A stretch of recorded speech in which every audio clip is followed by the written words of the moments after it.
Well, good morning, ladies and gentlemen. It's a pleasure to be with you again today. We certainly appreciate you for being here. We're glad to have our judge, Mr. Brian Riley, back with us this morning. We're getting started with our blackface cross. Class 22, we have 31 entries in the class, ranging in weights from 95 pounds to 119 pounds. We have 14 classes of blackface crosses today. Then we have 2 classes of whiteface cross to complete our show.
If you would, please put your hands together and congratulate these young folks as they get dismissed from the ring at this time.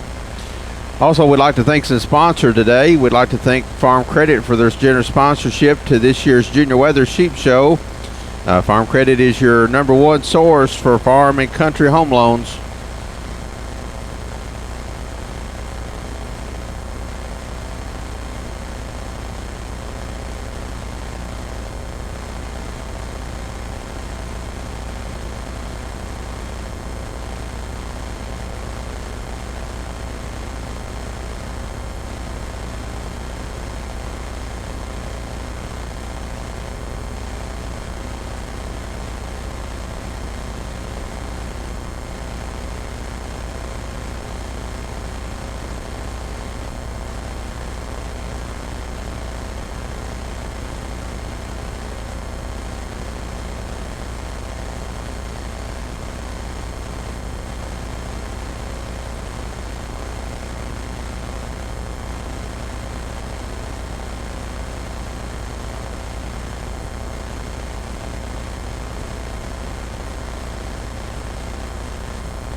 Certainly good to have our judge back with us this morning, Mr. Brian Riley from Shullsburg, Wisconsin. He owns and operates a 250 head Hampshire weather type U operation there. He is a ruminant nutritionist for Premier Cooperative. Brian judges many shows across the United States, and certainly we're privileged to have him here today. He says he's been looking forward to coming to North American. So if you would this morning, please welcome our judge, Mr. Brian Riley.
Well, it's a pleasure to be back in the show ring here at North American to get started on the black-faced crosses.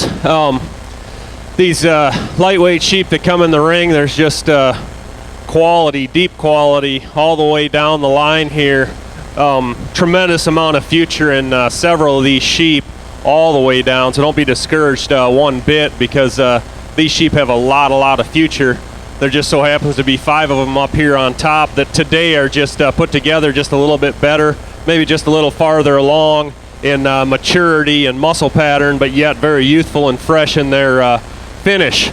You know, to follow up on what we used yesterday and discussed yesterday with foundation and structure and the way the sheep are built, I think we found one to start the class off with that is exactly that. Really heavy structured kind of sheep, but just athletic in his design and smooth in his pattern. Really opened up underneath and really opened up for this class in the center part of his body. Shoulder lays in there just right. Big rib cage on him, but not gross in his design, and his rib cage just blends in real smooth. It gets progressively wider as you follow him back. Just a really big backed sheep, big ended sheep that balances up and really blends everything together. You turn him loose and really moves out really well. Just a good sheep to start the class off with. My next lamb in class is one that when he comes out in the ring gets your attention right away. He's just really neat in his design. He stays very true in his lines and his up-frontedness when he moves about the ring right when he comes in. He's really wide at his foundation. He's good on his toes. He's one that just gives up a little overall mass to the one above him. He's opened up and really robust in his rib cage and progressively gets wider back too. As our first place one, he's just not as wide as the first place one, therefore an easy second for me. The one in third is one that's built real similar to our class winner as far as being a real durable kind of sheep, one that's a little easier doing. Really like the foundation the sheep has, really like his bone work, just a really big-footed sheep. He just gets a little more coarse and rugged. As I discussed yesterday, I like him stout, I like him heavy structured, I like him durable, but I want him smooth and attractive and eye-appealing. You know, the sheep is smooth and attractive and eye-appealing, but he just gets a little rougher out of the transition loin to hip, and he just wants to roll out that tail head just ever so slightly for me, which I'd like to straighten that up some to move him up in class. And he's not as neat and tidy in his lines as the first two in class, but a really nice sheep. I really do appreciate the overall mass and width and the way that sheep is built. Lamb that comes to me in fourth is one that's, again, very similar to our top end. Very good in his lines, very square made, good structured sheep. Might get a little straight off those rear wheels for me as he gets set in motion and he stands there. But he's one that's good in his lines. He's really opened up in that rib cage, got a perfect turn to his rib. He's just foundationally, I'd like to change him up just a little bit to move up in class. My fifth place one follows suit to the top four. Very good in his design. Great foundation to him, good on his feet and legs, big-footed kind of sheep. He's one, though, that's just not as fresh, not as youthful as the top four above him for this weight that I'd like to see to move him up more in class. But the sheep's built very well. He's opened up in his rib cage, great in his lines. Again, I'd just like to make him a little more youthful for this class. Thank you.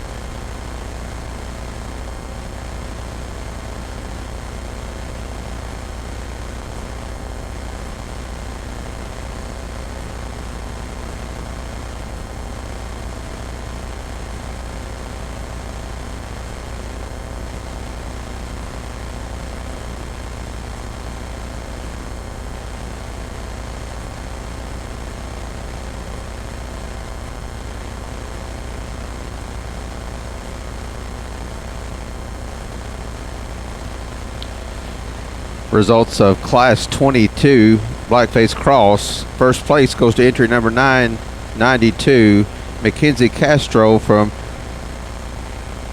Napoleonville, Louisiana. Second place goes to Alexandra Shout from Blending, Michigan. Third place in the class goes to Lily Midland, Rocky Mount, North Carolina. Fourth in the class goes to Brody Scroggins from Moore, Oklahoma. Placing fifth was Addison Harlow from Prairie Grove, Arkansas. Sixth in the class goes to Callie Mayo from Whitakers, North Carolina. Placing seventh in the class was Lane Slayton from Noblesville, Indiana. Eighth in the class goes to Neva Powers from Fayette, Ohio. Ninth in the class goes to Mallory Albrecht from Marshall, Michigan. And 10th in the class goes to Lauren Sadler from Defiance, Ohio. We now have class number 23 in the ring. Class 23 has 32 entries ranging in weights from 120 pounds to 127 pounds.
Congratulations, please, to those exhibitors who will be dismissed from the show ring.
If you're ringside today and you'd like a copy of the program for today, the class order, we do have some copies here at the announcer stand.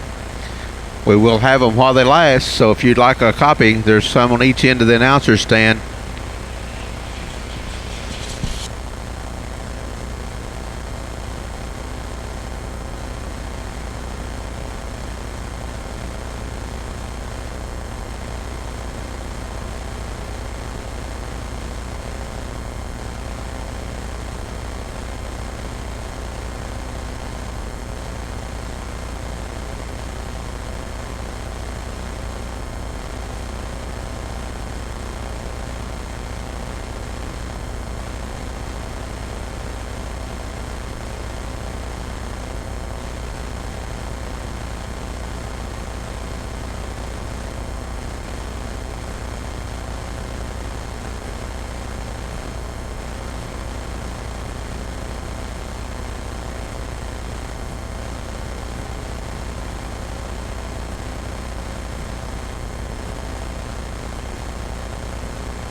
Again, this is a tremendous class of crosses. It's really exciting when you get out here and get to evaluate the sheep in this class at this show, because you know it's going to be deep, and the quality here runs extremely deep.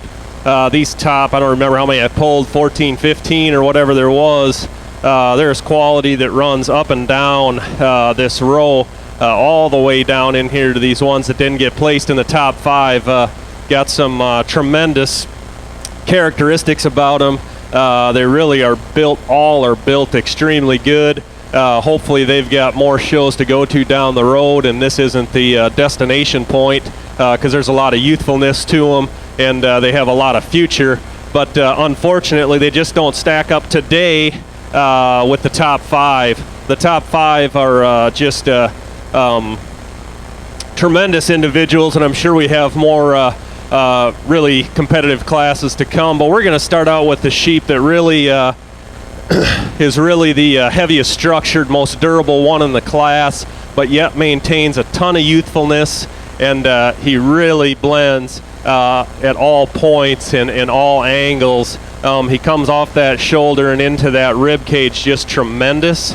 He's really opened up and pulled apart in his rib cage. He progressively gets wider as we come back. He's a little more conventional in his size, but he is by no means little. He stands on a great foundation. He's really big-footed. He's one that today he's not cooperating, but that doesn't have any bearing in how good the individual is. When you really get to studying him, the way he separates himself is just that body cavity and how good he is on his feet and legs. But to emphasize on that body cavity, is just super opened up in the center portion of that rib, and that shoulder just lays in there perfectly. He's super fresh. He's really expressive. That's what puts him up there over the second and third place individual. You get him out on the move. He's good in his lines. He gets stuck. He's just a good, solid individual. When you get up over top of him, just really love how pulled apart he is. Second place lamb is one that is built the most similar to my first place one, a little more conventional and moderate in size, but again, by no means is he little. He is the widest based one in class when he's coming at you and going away from you, which is one trait. Remember, we want to combine all of these into the most fall-free package. He just, to me, just doesn't stay real true in his lines when he gets out on the move. He pops up in that chine just a little bit, pops up in that loin just a little bit. He's really big racked. He's really opened up. His shoulder is tremendous in him, the way that lays into his rib cage.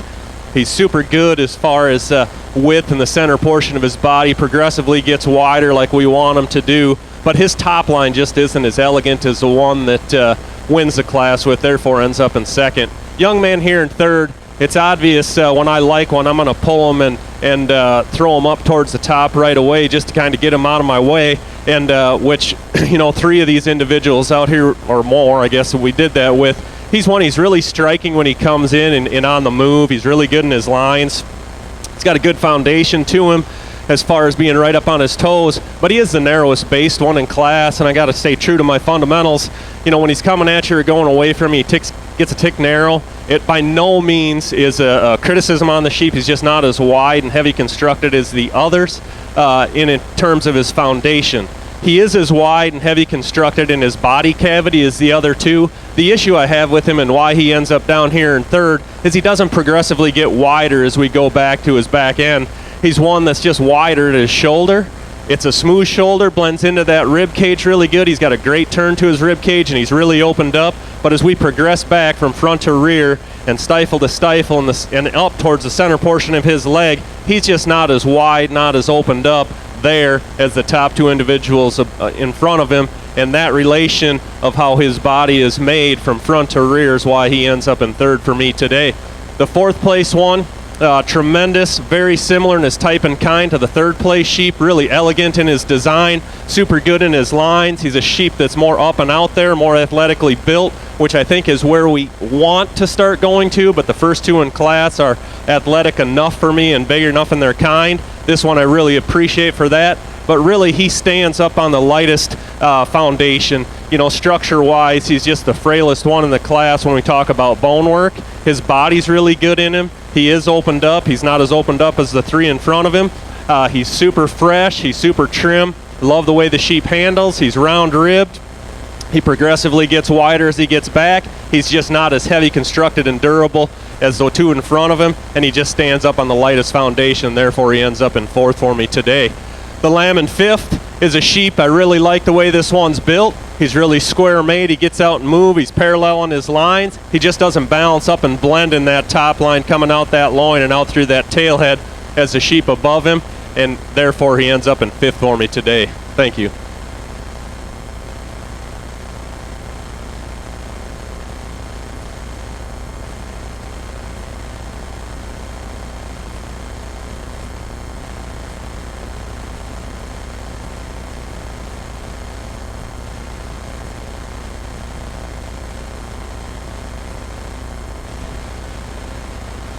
Entering the ring at this time is class number 24 Blackface Cross.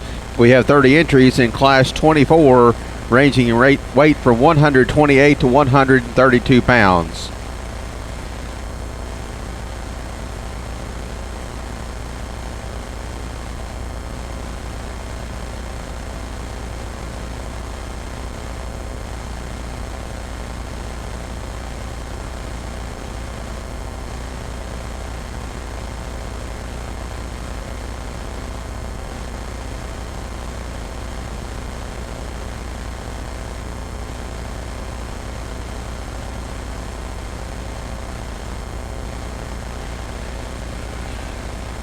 Results of Class 23 Blackface Cross. First place goes to entry number 991, Mackenzie Castro from Napoleonville, Louisiana. Second in the class goes to Sarah Jane Sterrett from Jackson, Michigan. Third place in the class goes to Conrad Shekhoff from Geneva, Nebraska. Fourth place in the class goes to Kinder Harlow from Prairie Grove, Arkansas. Fifth place in the class is to Sarah Young from Leesburg, Ohio. Sixth in the class goes to Tyler Hewler from Greensboro, Georgia. Seventh place in the class goes to Jordan Hart, Wolfworth, Texas. Eighth in the class is to Dalton Cunningham from Mount Sterling, Ohio. Placing ninth was Dakota Dunlap from Marysville, Ohio. And 10th in the class goes to Marley Winstead from Rocky Mount, North Carolina.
Please join me in a round of applause as we dismiss this group from the ring.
We'd like to take a moment to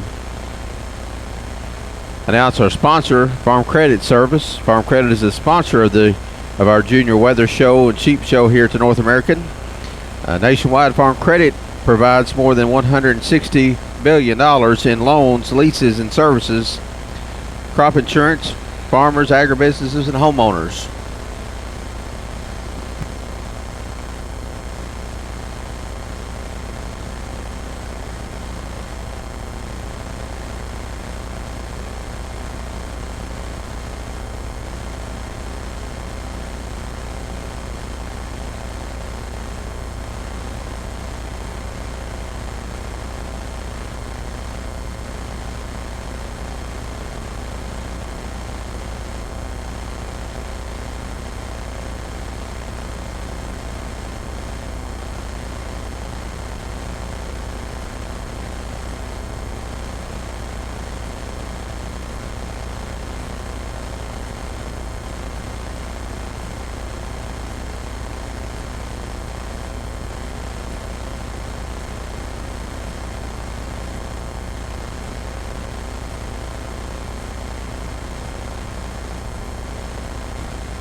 a good 5 individuals here in this next class of crosses.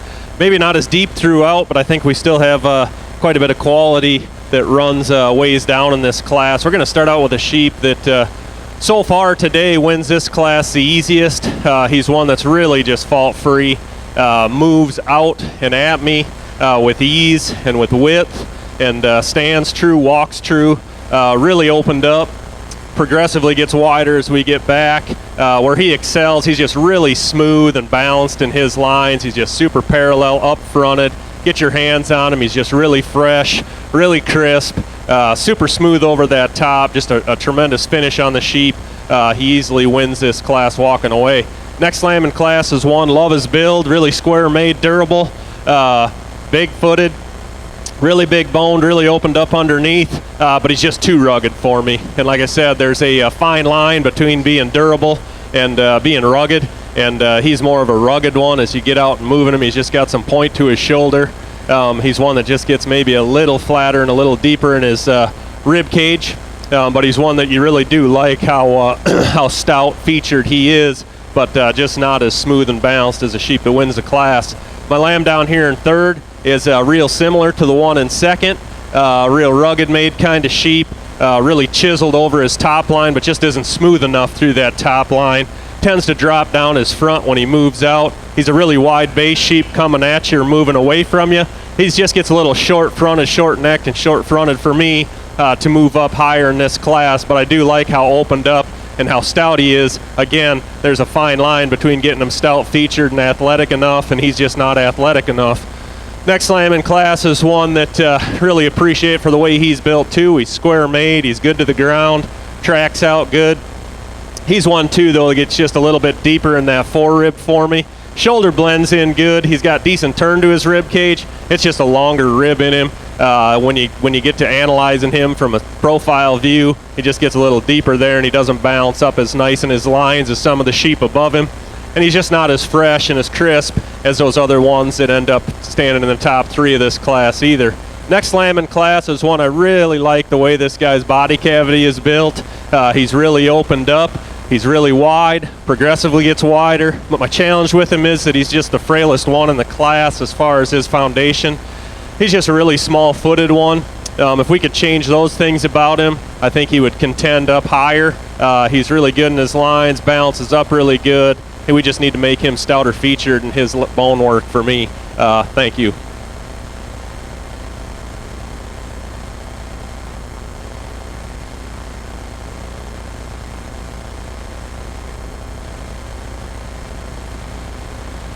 Now entering the ring is class number 25, Blackface Cross. Class 25, Blackface Cross. We have 36 entries in the class, ranging from 133 to 136 pounds.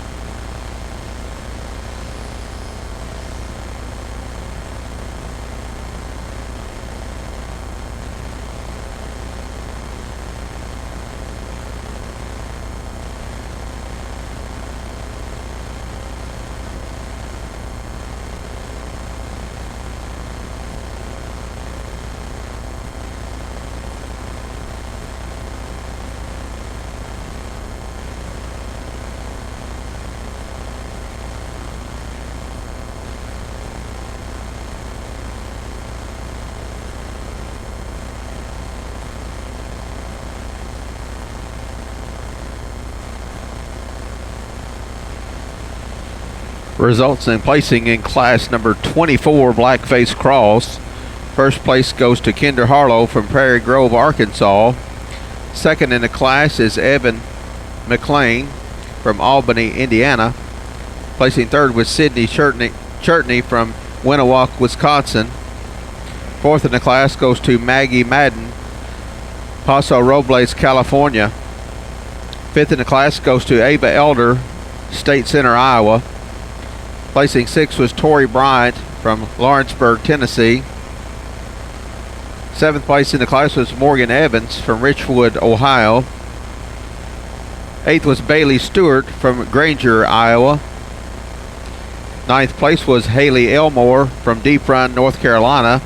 And placing 10th in the class was Luke Drew from New Madison, Ohio.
again, a superset of sheep. The young classes or the lightweight classes that we've done so far have been really competitive. And we get into a class here where it's really, really tough up on the top end. We got one that is got tremendous quality to start the class out with. He's ideal in what I'm looking for. Has a foundation of a big foot, wide base coming at, going away. Really opened up in his rib cage. Shoulder blends in just tremendous to him. Wedges progressively wider as he comes to his end. And he is just a big-ended, square-ended sheep that's got just a ton of dimension and volume back there. You get your hands up on this guy's rack shape, it's just big and explosive and fresh. There's just a lot of good quality in this one. He moves out, he's tremendous on his lines. He stays true on the move, he stays true when he's stuck. His neck comes right up out of his shoulders. He's just a very, very good one there to start the class out with. Young man in second, shouldn't be ashamed at all of being second in this class to that one, because that top pair there is extremely good. Both built very similar in their kind, very good in their foundation. The sheep here that comes to me in second, tremendous in his lines, tremendous as he moves about the ring. He's just one that gives up just a tick of volume when you get to studying him through the center portion of his body and surely through the center portion of his hind end. He's just a tremendous show sheep, one that most anyone would be happy to feed. Just a really good top pair up there to go 1-2 in this class. Third place lamb is similar in his construction to design as the first two, conventional and moderate in their size, yet athletic enough for me. He's one of the heavier featured ones as far as bone work and foundation goes. He's just not as fresh and crisp and as expressive as the two that end up winning the class. Good in his lines, really opened up in his body. He just gives up just a tick of expression in a really tough class. Young man's lamb in fourth is similar in construction to the young lady sheep in fifth. I have a little bit of a challenge with the underline in both these sheep.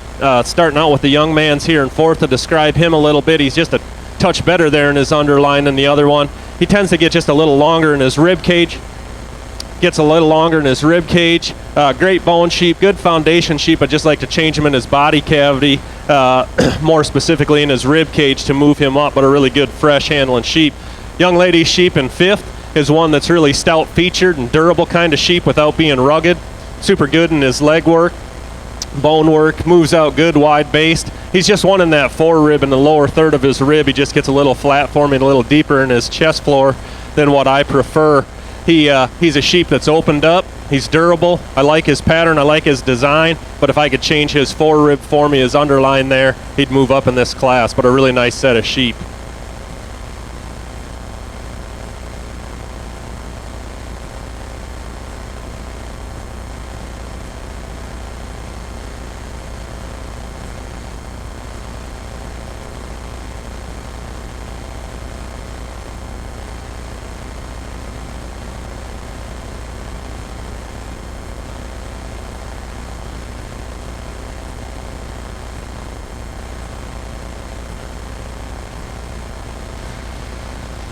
Entering the show ring is class number 26, Blackface Cross.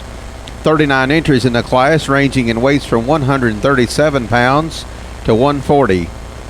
Class number 26, Blackface Cross.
results in placing in Class 25 Blackface Cross. First place in the class goes to entry number 805, Tori Fraze, Comanche, Texas.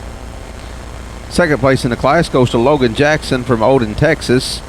Placing third was Emily Smith from Elk City, Oklahoma. Fourth place in the class was Hayden Dimniak from Carmichael, Pennsylvania. Placing fifth in the class was Madison Rule from Howerton, Iowa. Sixth was Hannah DeLong from Mechanicsburg, Ohio. Seventh place was Griffin Webb from Bowman, Georgia.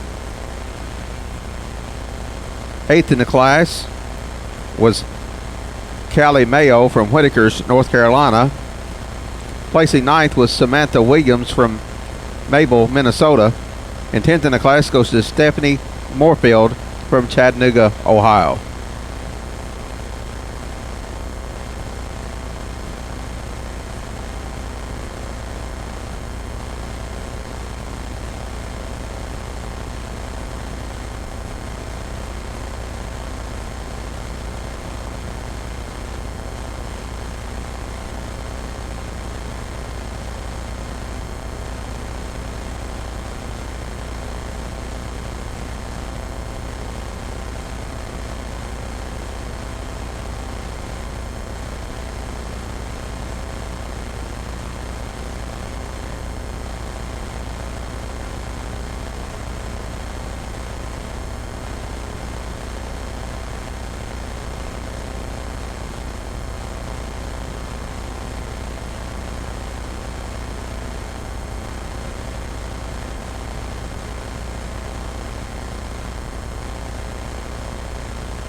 I'd like to take a moment to recognize our sponsor, Farm Credit Services. Farm Credit is our Junior Weather Sheep Show sponsor. Whether you're a full-time or part-time farmer, rural resident, or you own an agribusiness, Farm Credit is your financial resource, and we certainly appreciate the support that Farm Credit gives to the Junior Weather Show each year, not only at the North American, but also at our state fair as well. We appreciate their sponsorship today.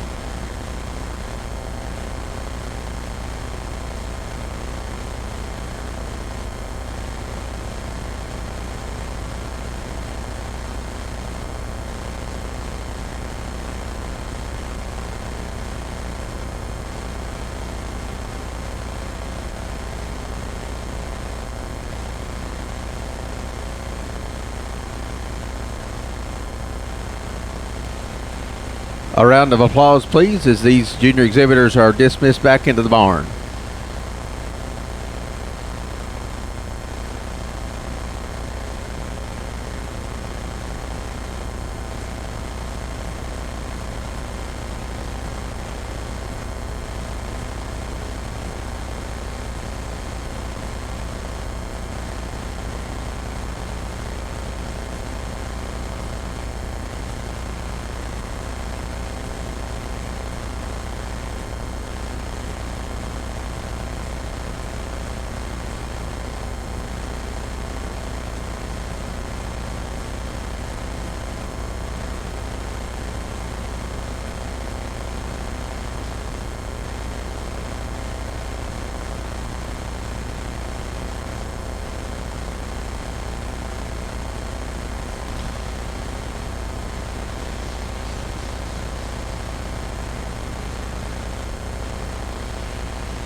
Currently in the ring, we have class number 26, Blackface Cross.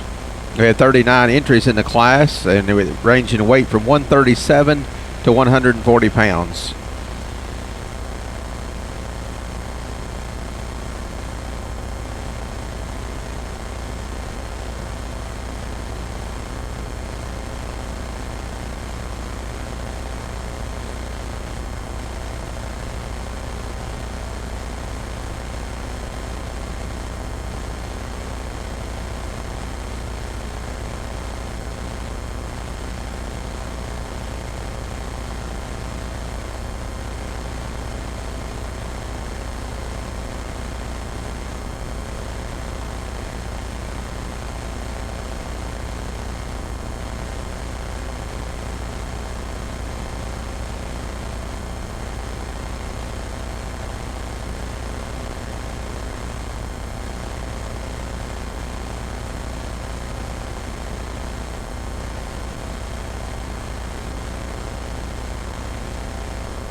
Classes continue to be tough, especially up on that top end.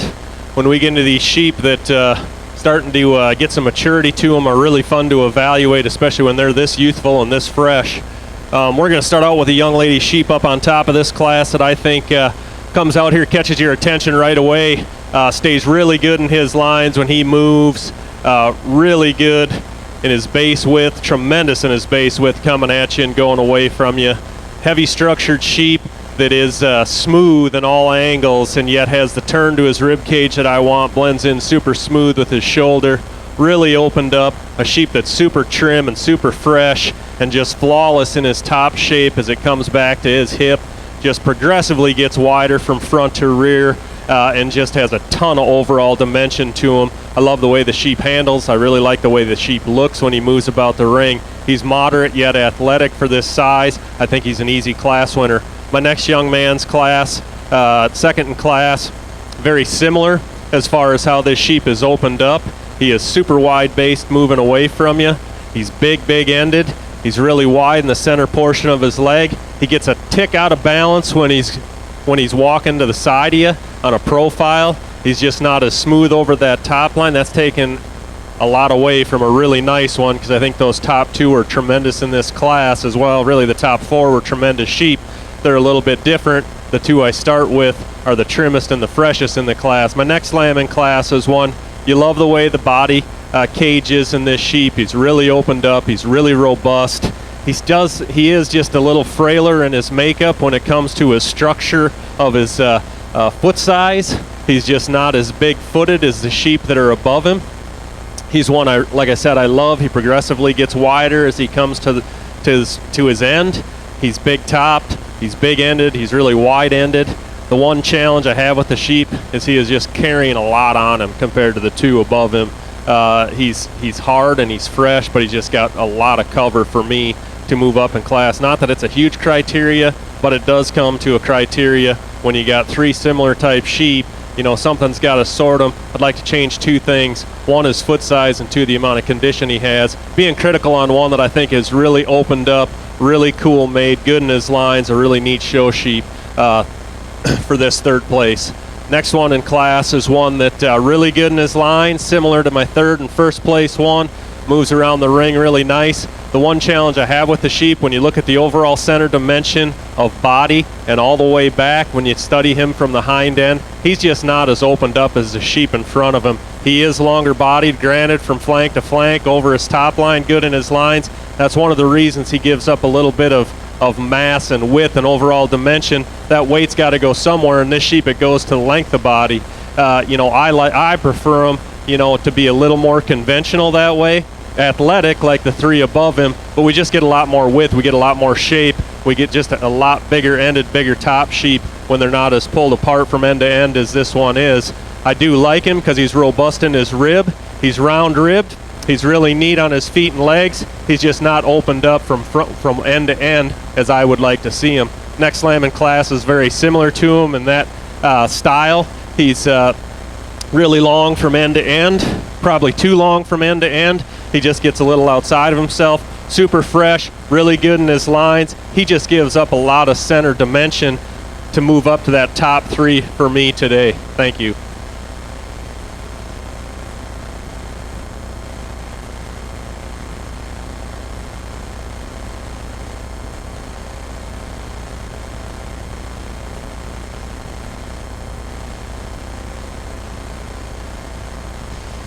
Entering the ring now is Class 27 Blackface Cross. Class 27 Blackface Cross, 36 entries, ranging from 141 to 144 pounds.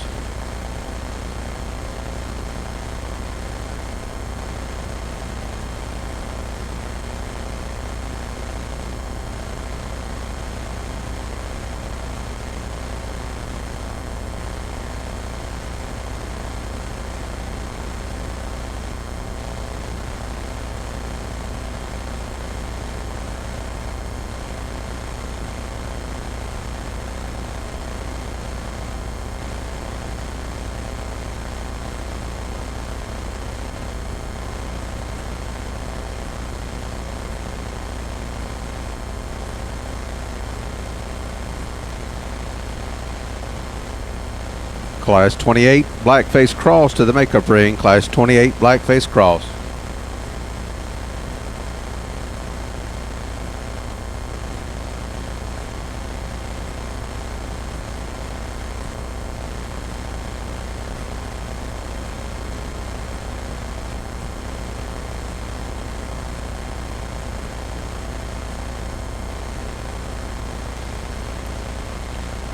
Results of Class 26 Blackface Cross. First place goes to entry number 801, Chauncey Nelson from Collins, Iowa. Second place, James Cochran from Cristobal, Texas.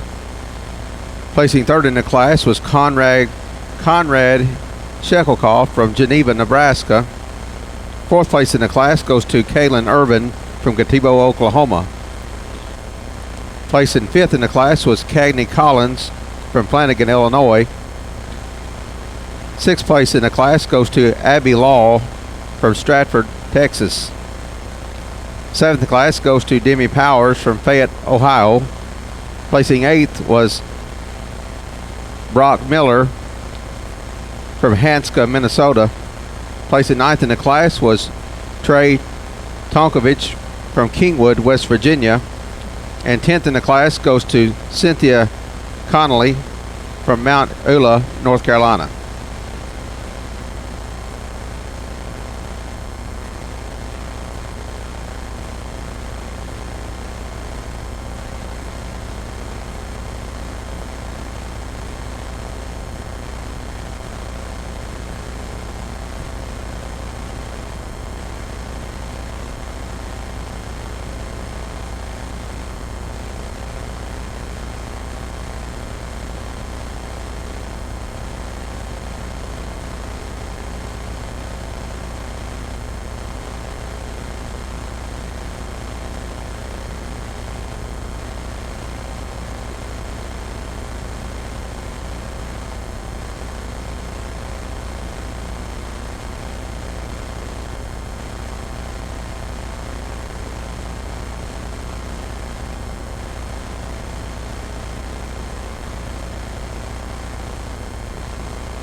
A round of applause, please, as these exhibitors are dismissed from the ring.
Well, the crosses haven't got any easier to sort through yet.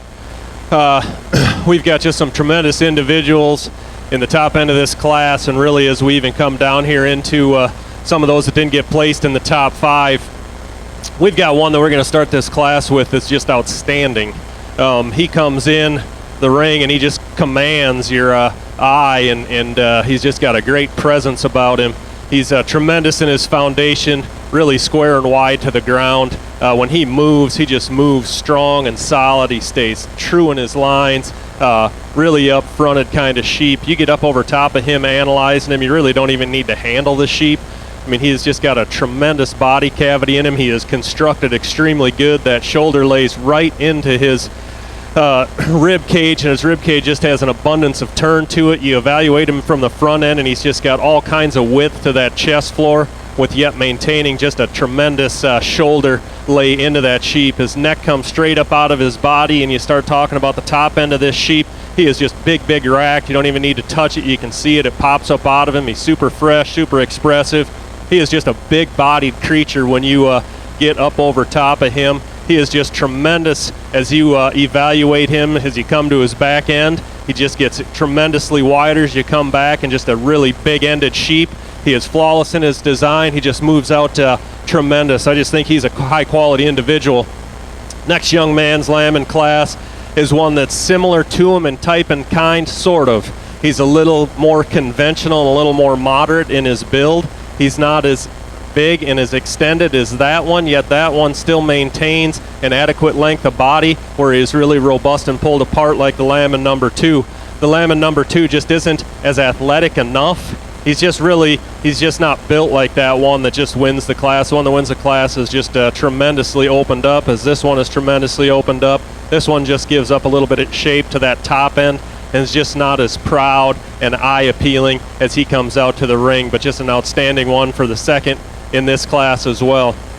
Third one in class is very similar to my second place one. For a while there I thought I would use him in second, but the more you study him and the more you analyze him, he just doesn't have the foundation like the sheep that in second. He's just a little more frailer when you get to his feet, and when you get to analyze him from the front to rear, he's one that's just frailer constructed. He's not as opened up. He really doesn't have a big forearm in him. I do like his lines. I like the turn to his rib cage. He just gives up a little bit of substance and mass compared to the first 2. He's tremendous as he moves about the ring in his lines. He's a show sheep. He just doesn't have the center body width. Although that's taking something away from a sheep that's got some center body width, he just doesn't have as much as the 2 individuals that stand first and second in the class. My next lamb in class, again, is one. These top 4 are just tremendous. He's got the same kind of touch, same kind of freshness as the sheep above him. The challenge with this sheep that I get is, again, he gets off in his underline just ever so slightly. He's just a little emptied out in his flank, and he's one that just gets a little longer from top of his shoulder, bottom of his chest floor. I really like his foundation. He is wide. He's opened up. He just doesn't bounce up quite as nice as the first 3 individuals do to move up higher in the class. Next young lady's lamb in class, almost cookie cutter to the one that stands fourth, is the way they're designed and built, really big-footed, really woolly legged for those that like that. He's got a good foundation to him. He just isn't opened up in his overall body structure and the way he's built, and he surely isn't as fresh and robust in his touch and muscle expression for me today to move up any higher in the class, but a really nice top 5 lambs in here to evaluate.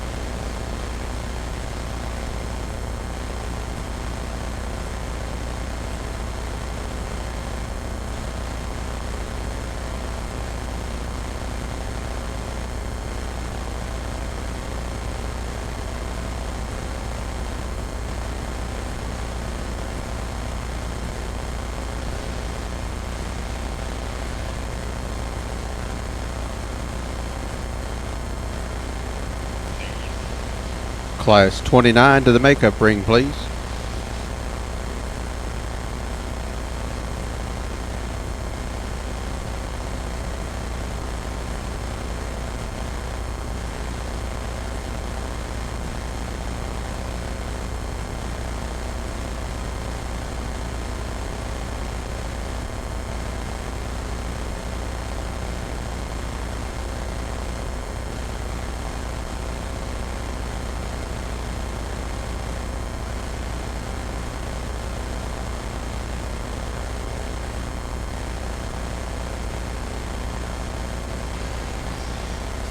Entering the ring is Class 28 Blackface Cross. Class 28 Blackface Cross. 33 entries in the class ranging from 145 to 146 pounds.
Placings and congratulations to class number 27 Blackface Cross.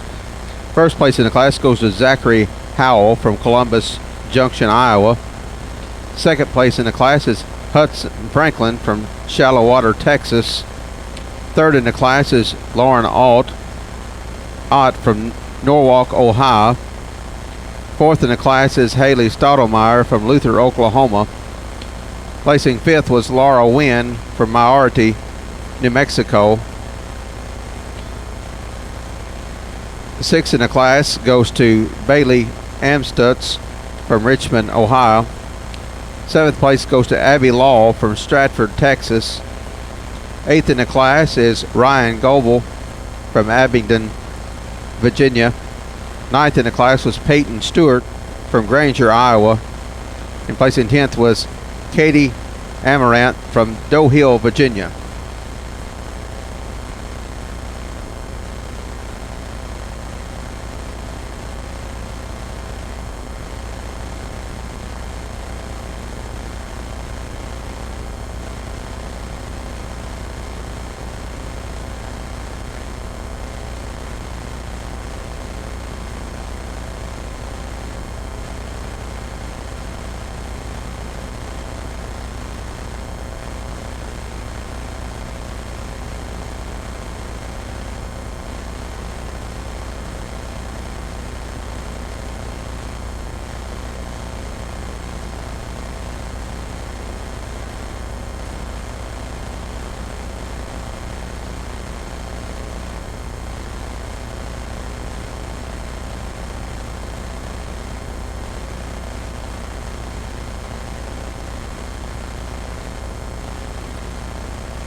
Round of applause, please, for the exhibitors as they're dismissed from the show ring.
Currently in the ring, we have class number 28 Blackface Cross.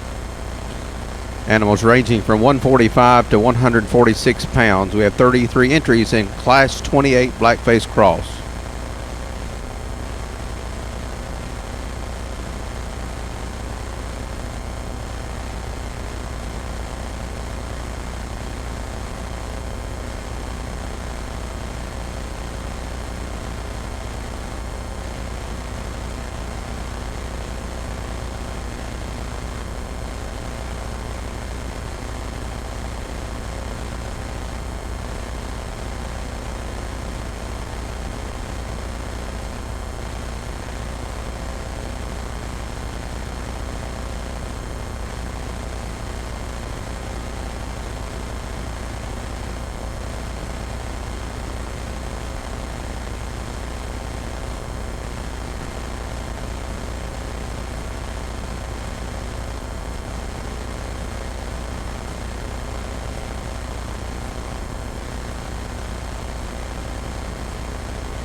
Once again, this morning we'd like to recognize our sponsor, Farm Credit.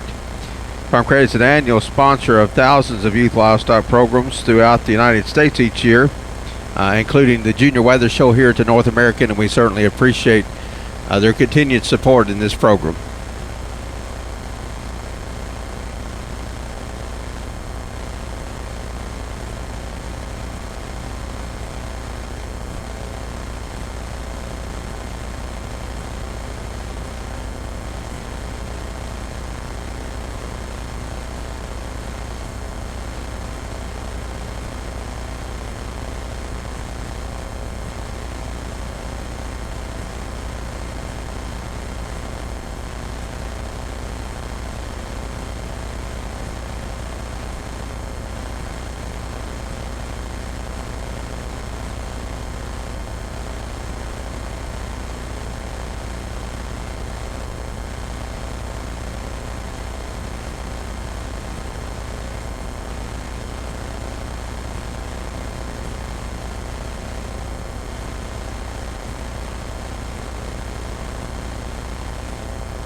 Again, I think I mentioned it once yesterday that this is kind of what I expected when I was asked to do Louisville and said yes that I'd do Louisville, that we'd get classes like these where they are tremendously tough, tremendously deep, just like we've had the last 3 or 4 classes.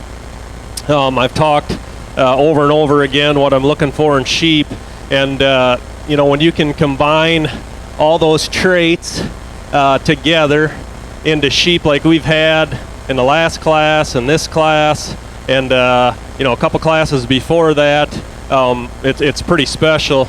As I said over and over again, I want them to start at the ground. I want a really good foundation. I want them wide to the ground, starting at the bottom of their chest floor and starting at their stifle. I want them to land true when they walk.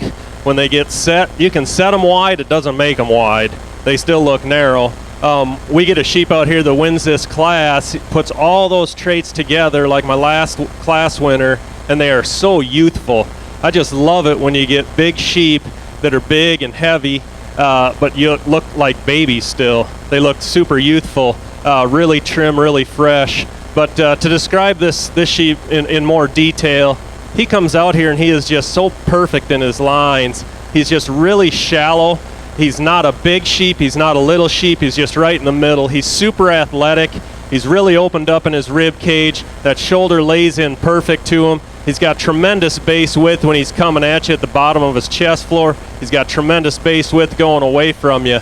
When you get up over top and you start to analyze this guy, like my last class winner, he is one that his rack just comes popping up out of his back. And yet for him to be that expressive in his muscle shape, sometimes you get them to be a little coarse. He is so smooth when he comes back into that loin and back into that loin hip transition, back into a big, full, robust loin, and just really a chiseled back end. He is just really big-ended, really opened up as he goes from back to front. He is just progressively wider as he comes to his back end. He's just a tremendous sheep in that right. He really excels over my second place sheep just from the youthfulness, just the way that guy presents himself out here. He just is just a super complete sheep. Not to take anything against my second place sheep. They are so similar in the way they're built, yet slightly different in their athleticism. They are really wide to the ground. They're built on a super good foundation. These are the 2 trimmest sheep in the class. My second place one, just like my first place one, super trim, super fresh, big robust top in him, big robust loin, really good big hip in him, really big ended. He's a sheep that might not be as square out through his back end as a sheep that wins the class, and just certainly isn't as youthful appearing. He's youthful handling. I don't want to take anything away from him because I think those top 2 are just really special to start this class with. My third place one, very similar in his type and kind to the second place one. Square built, really well constructed in their body shape, really good to the ground, built on a good foundation just like my second place class winner. He's just not as crisp and as trim as my second place one. He is opened up and he is robust in his rib shape. He's super in his shoulder. He absolutely has shape down his top, and he's super smooth down his top, and just gets progressively wider as we come out that guy's end. He's just not as expressive and not as crisp as those first 2 in this class. 3 extremely good individuals there. My next young ladies lamb in class is one again. As I said, these top 6 I think are just tremendous. That's why I left all 6 out here. There's just some superior quality in each one of these. Unfortunately, they all ended up in the same class. But this young lady's lamb, super tremendous in his lines when she gets him stuck. Super good to the ground. Tremendous foundation that this sheep is built on. He's opened up in his rib cage. He blends super in his chest. He's got a really smooth top in him, really big-ended sheep. He excels in muscularity over the next lamb in class, but where he falls into 4th place for me is when you get him out on the move. He's just not as tall as fronted. He's not as athletic as the 3 above him. He's probably not as crisp as the 3 above him either in his touch. Now that being said, the sheep's got a big rack. He's got a big loin. He is super fresh. The other ones are just kind of chiseled in their makeup, or at least the first 2 are chiseled in their makeup. And he's one I'd like to change that about him and probably just prop him up in his front on the move. When he's stuck here, he looks fine, but on the move, he likes to drop that front end down just a little bit. Next lamb in class, again, great in his lines. He's a sheep that really catches your eye right when he comes into the ring. He's super good to the ground. He moves out tremendous. He probably is one that's just a little narrow based when he's coming at me in comparison to the 4 individuals above him. I think he's tremendous in his lines. Overall body construction and body capacity is good. He's probably not opened up and as robust. He's not as pulled apart in the center portion of that body as the ones above him. It's really evident when you get up over top of him and start to analyze him. He just comes across a little flat, especially when you set him in motion and you get him walking from the top of his shoulder to the bottom of his chest floor. Not that he's deep, he just appears just a little flat. Doesn't have as much turn to his rib cage as I would like to see. And then as we progress on to the back end of this sheep, he's not as big-ended as the 4 above him. I would just like to give him just a little more shape and size to the center portion of that back leg, and just progressively get bigger and make him bigger-ended to move up in this class. Young man with the lamb in 6th. Tremendously tough class of 6 lambs out here. I think he fits the bills, the 2 above him. He's very similar in their type and kind.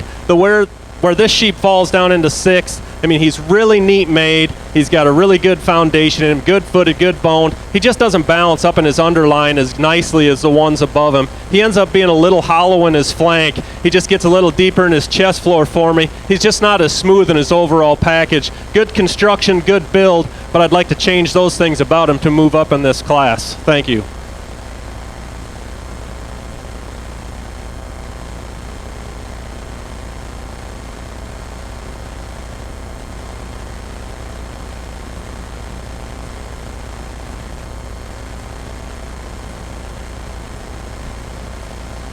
Now entering the ring, we have Class 29 Blackface Cross. Class 29 Blackface Cross, 30 entries in the class, ranging from 147 to 148 pounds.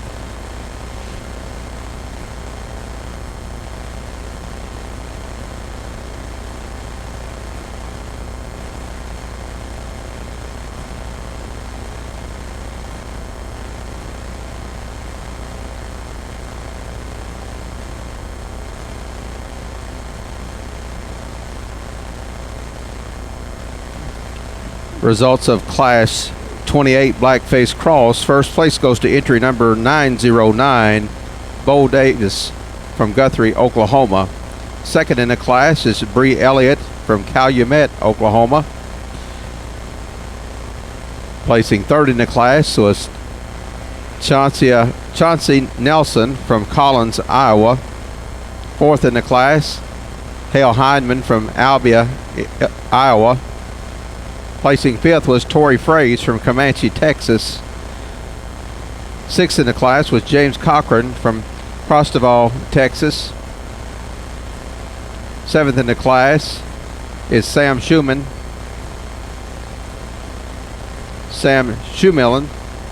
Marcus, Iowa. Eighth place in the class was Trace Titus from Alexis, Illinois. Placing ninth in the class was Xavier Weiss from Lamar, Missouri. 10th in the class is Margot Sturgis from Wooster, Ohio. We now have in the class, in the ring, 29 Blackface Cross.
A round of applause, please, as these exhibitors are dismissed from the class.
Another really good class with several individuals quite a ways down the line here.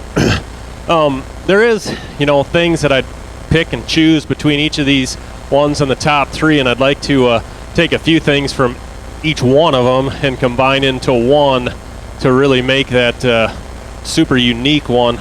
We're going to start out with the one that probably combines as many of them traits, and staying true to my core fundamentals, is starting at the ground up. Him and my second place one are the two, what do I decide on as far as using which one over the other one. The one that we use for first is the one that is the widest based. He's the widest to the ground. He really is the widest underneath, and of those top two, certainly.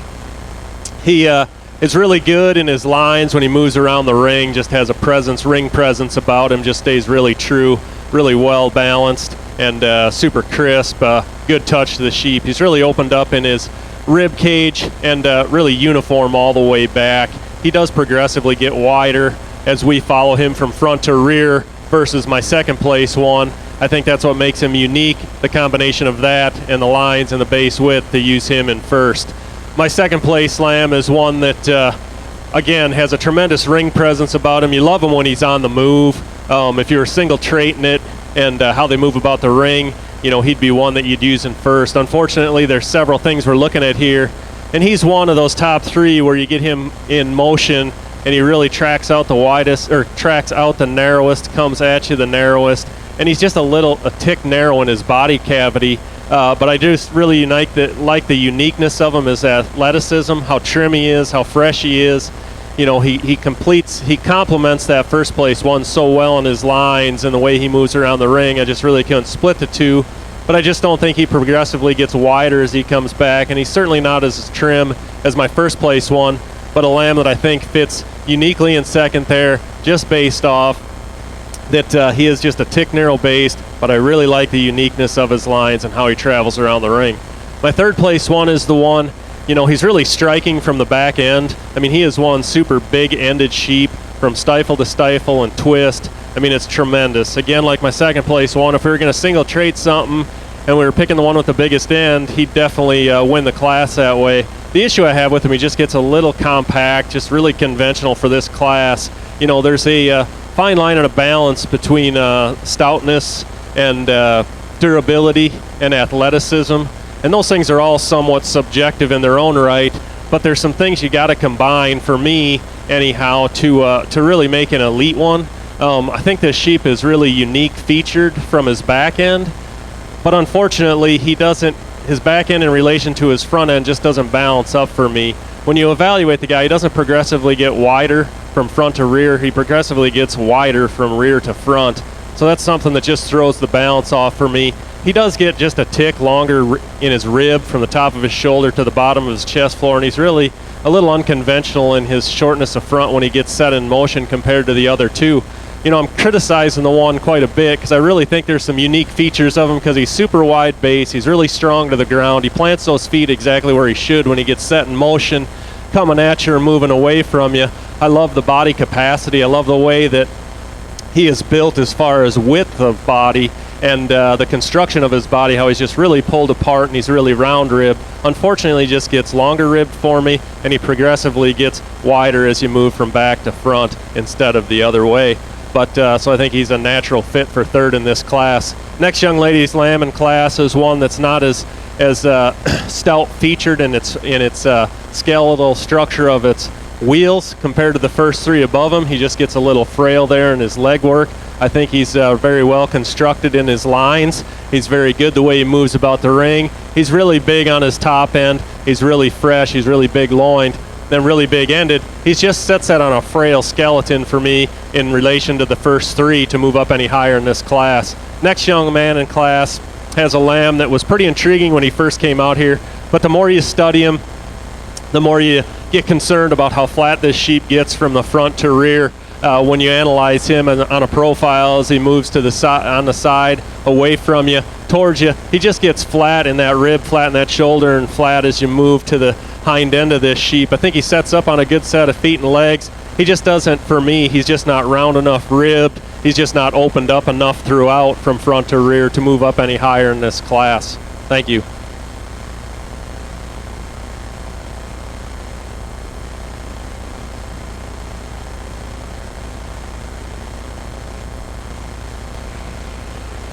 Now entering the ring is Class 30 Blackface Cross. We have 33 entries in the class, ranging from 149 to 152 pounds.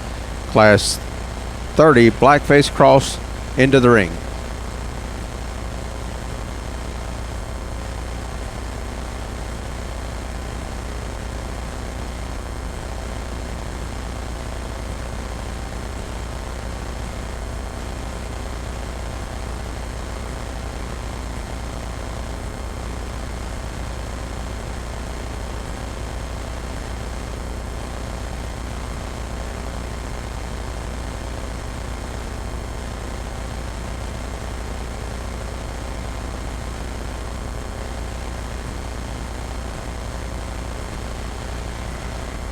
Results of Class 29 Blackface Cross. First place goes to entry 862, Aubrey Rye from Estancia, New Mexico. Second place in the class goes to Conrad Skelkoff from Geneva, Nebraska. Third in the class is Hudson Franklin from Shallow Water, Texas. Placing fourth was Clarabelle Knapp from Bloomfield, Iowa. Fifth in the class was Clayton Washman from Fargo, Oklahoma. Sixth place in the class was Trey Arbor from Gatesville, Texas. Placing seventh was Aslan Phelps from Kenosha, Michigan. Eighth in the class is Mackenzie Leokos from Bayard, Nebraska. Ninth in the class was Abigail Wilson from China Grove, North Carolina. And placing 10th in the class was Paige Stewart from Kelly, Iowa.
A round of applause, please, as we exit the ring with these exhibitors and they go back to their pens.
we again have two really good individuals up on top of this class. I think they kind of sort themselves apart from the rest of the crowd in this particular class fairly easy. They're getting up there in weight, getting up there in maturity. They're a little more expressive than the rest of the bunch they're with, and they are still up here pretty youthful. So we're going to start out with a sheep really when it comes right down to it. I really like both these sheep on the move. I really like the way they're both constructed.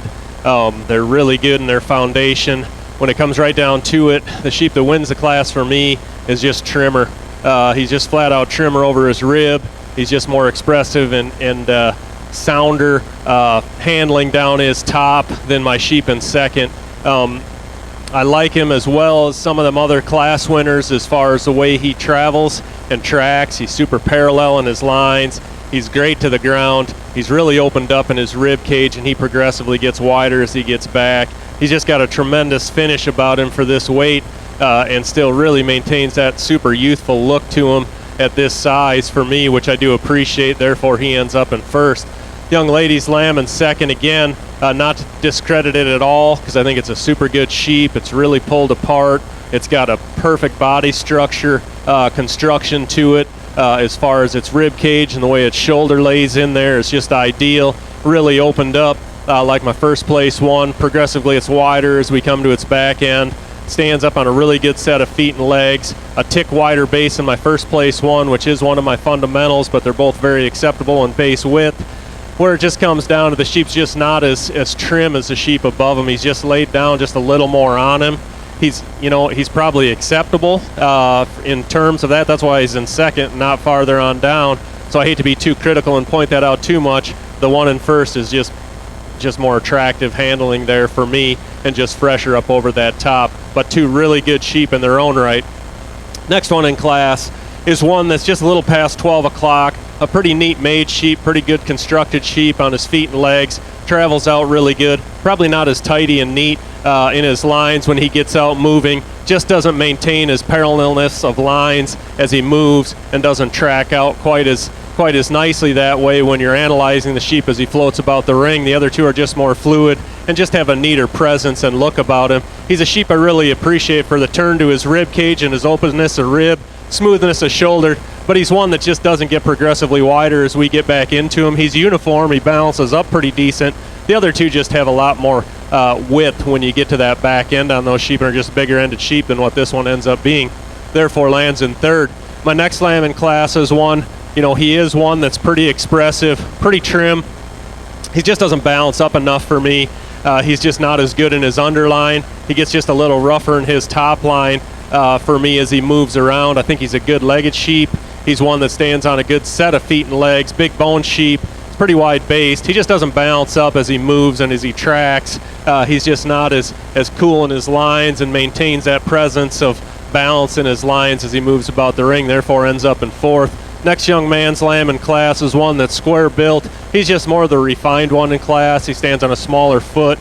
He's got a big body to him. He's constructed quite nicely, but he is just a little stale for me today as well. That, in combination with him being just a little smaller footed, he's a pretty easy fifth in this class for me. Thank you.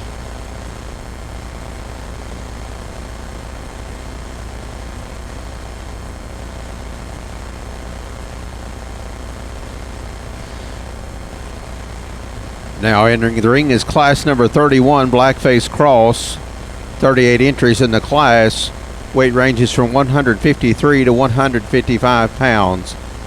Again, 31, Blackface Cross entering the ring.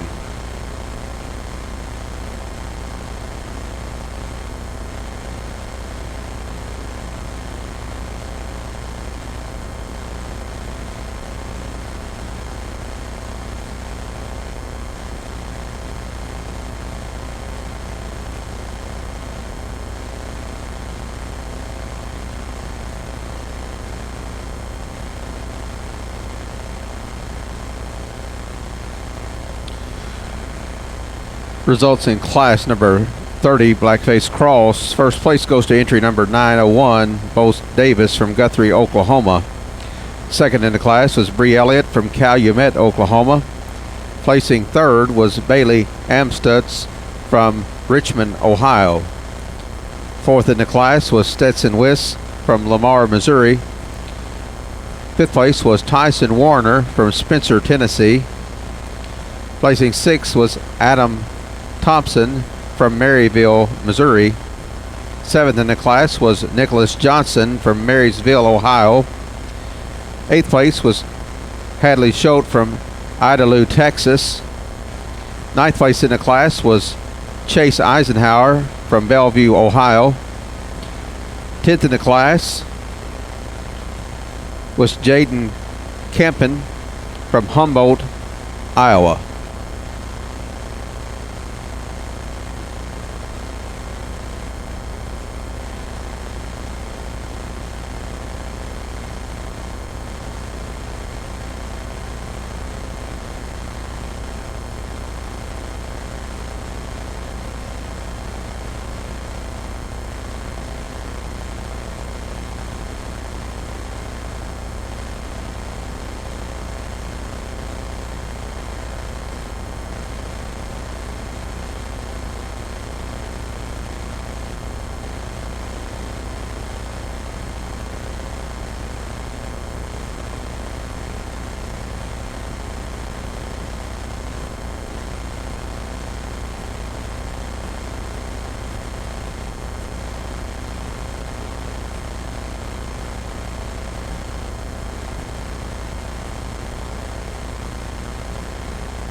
A round of applause, please, for the exhibitors as they get dismissed from Class 31.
Another good, real competitive cross class here.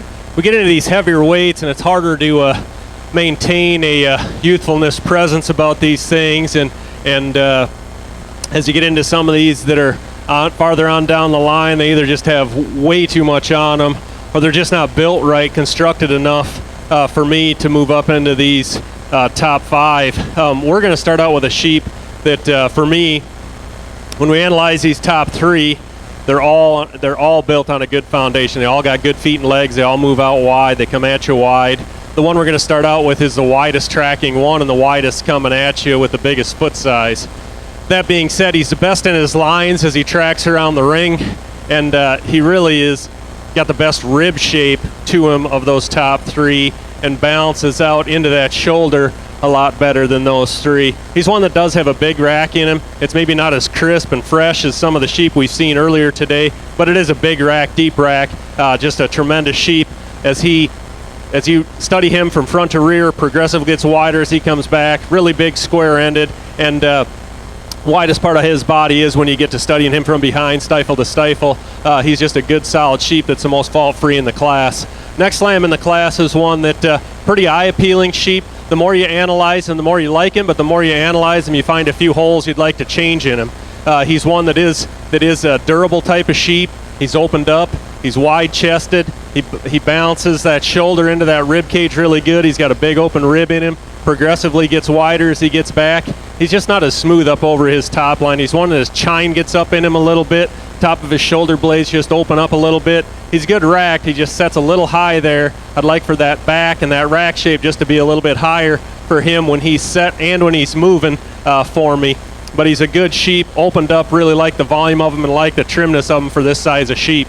Next young man's lamb in third, very similar to my lamb in second. Again, all top 3, good foundation, really wide at the bottom of their body cavity. He's one, though, that just, as you study him, the longer he's out here, the more depth he has from the top of the shoulder to the bottom of his rib cage in relation to the other 2.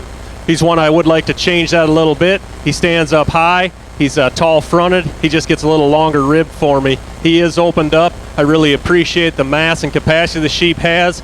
He's got a turn to his rib cage. He just gets a little more. He just gets deeper there for me. He progressively gets wider as he comes back. He's square-ended. He's big-ended. He just doesn't balance up in terms of lines compared to the other 2 or in relation to the other 2 when we get out here and analyze him. But a good sheep in third place there. Next 2 lambs in class are lambs that are similar in their makeup.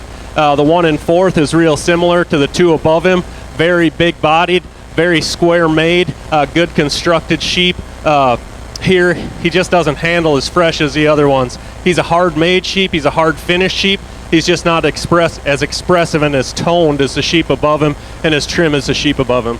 The next lamb in class is one you really like him. He's got a good ring presence about him. He's tall-fronted.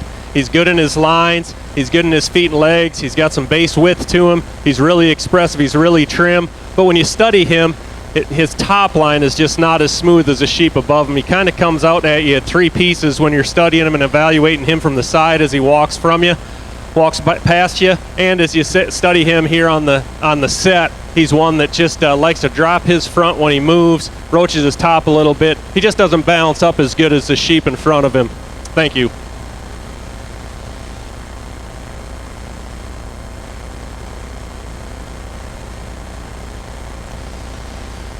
Now entering the ring is class number 32 Blackface Cross. We have 41 entries in the class. Weight ranges from 156 to 159 pounds. Class 32 Blackface Cross in the ring.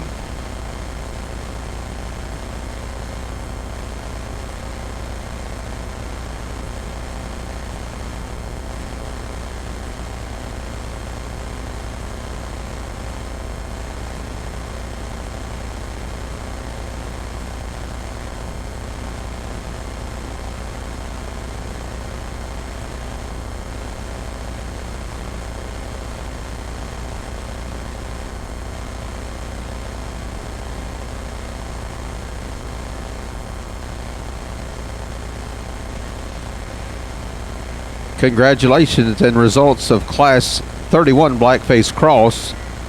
First place goes to entry number 783, Camden Urban from Gativo, Oklahoma. Second place in the class was Tanner Howd from Webster City, Iowa. Third in the place is Louis Melchek from Bryan, Texas. Fourth in the class was to Aaron Schimbeckler from Columbia City, Indiana. Placing fifth was Cheyenne Bowman from Hagerstown, Indiana. Sixth in the class was Samantha Rout from Carmel, Indiana. Seventh place was Lauren Ott from Norwalk, Ohio. Eighth in the class was Mackenzie Castro from Napoleonville, Louisiana.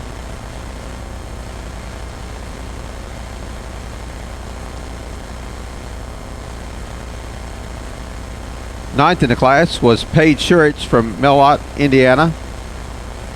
And 10th in the class goes to Zach McCain from Export, Pennsylvania.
Also, we'd like to thank our sponsor today, Farm Credit Service. They have been a continued sponsor to the North American and particularly the weather show here at Louisville. And we certainly appreciate their sponsorship in helping us to promote this show.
A round of applause, please, for these exhibitors as they exit the show ring.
Another good, really good competitive class. We've got some sheep up here on the top end that really got some unique features about them in this top 5. And really, as we get on even into these other ones, there's some things that I really like about all these individuals in this particular class. As you sit here and critique these and run through things in your mind and look for the things that you really value in sheep, you know, they are all built very good. They're all wide to the ground. They're all on a good set of feet and legs right up there on their toes. You know, then you start to add the things together that you really appreciate and find the one that's the most fault-free in the class. There's things I like both about the top 2, but when it comes right down to it, the class winner ends up being the one that's the most fault-free of the top 5. And he's one, you know, as you get him out moving in the ring, he really maintains his presence really well as far as his parallelness of lines. He really stands wide, tracks wide, coming at you and going away from you. He's got a great turn to his rib cage and really opened up in his rib cage, just like our second one is. They're really similar in that design. Their shoulder set is really neat. Their rib cage is designed really good, and their body's built really good. I guess when it comes right down to it, my first place one, like I said, is the most fault-free. And what does that mean? You know, the fault, he really just doesn't have a fault. As you analyze him, like I said, his lines are correct. You get up studying his top line. His top line is super smooth. He's really big rack. He's really good loin. He comes out, you know, progressively gets wider from front to rear. He's got a big square hip in him. He's got a big square end in him. And one that, like I say, you just value all those traits. He ends up being the most fault-free. The lamb that comes to me in second is one where you really like him as far as his durability. He's a sheep that doesn't get coarse for as durable as he is. He's a really heavy structured sheep, yet stylish sheep. He's, again, a nice wide-based one, both at the bottom of his body cavity and carries it right straight to the ground. The challenge I have with him is not in his lines and not the way he moves around the ring. He actually moves around the ring very fluid. He maintains that presence of lines, both top line and underline in him. It's just when he gets stuck, he just starts to get a little rough-topped on me. And it's a challenge at this stage of him to keep him smooth and keep him fresh. He's fresh and he's crisp, but the challenge is not getting too much fat laid on him, which he's definitely not fat. The one that wins the class definitely isn't fat, but just that top shape just gets a little rougher for me to use him up. And when we're in a show like this, you know, they got to be elite. He's very close to being elite, and I really like him. He's just one that that's where I'm going to sort the two is based off how smooth made each of those are. My next lamb in class is one that's built a lot like the second lamb in class. He's really opened up. He's actually built a lot like the first place and the fourth place lamb in class. Really good in his lines, really opened up. I like the sheep as far as base width coming at me and going away from me. He's got a tremendous turn to his rib cage. He's really good in his lines. That shoulder lays in there very good.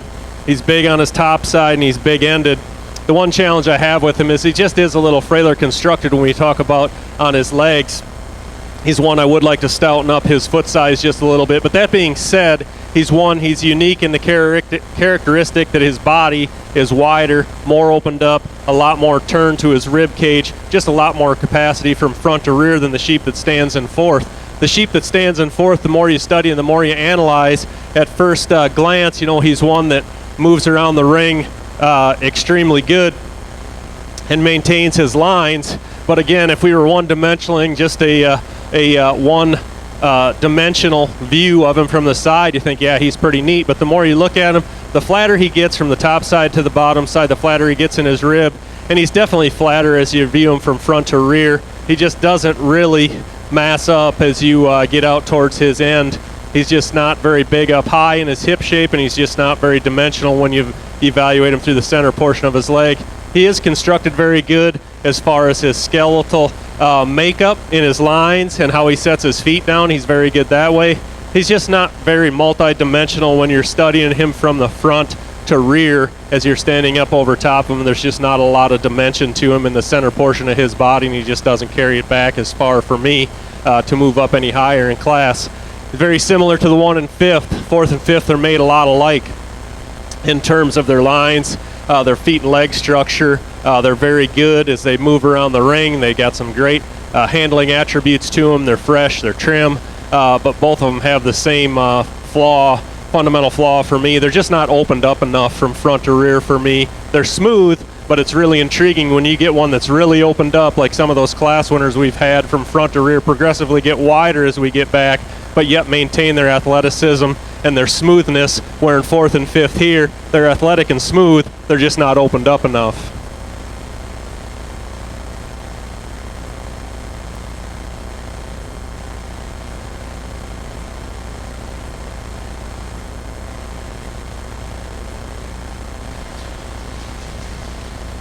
Entering the ring is Class 33 Blackface Cross. 34 entries in the class. Weight ranges from 160 pounds to 164 pounds. Class 33 Blackface Cross.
Placings in Class 32 Blackface Cross. First place goes to entry 847 Madison Rule, Howerton, Iowa.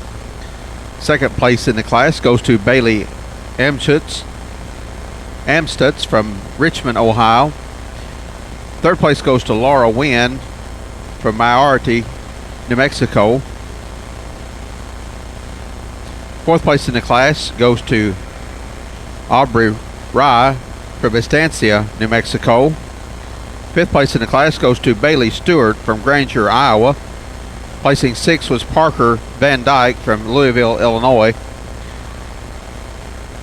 Seventh in the class goes to Jake Richardson from Auburn, California.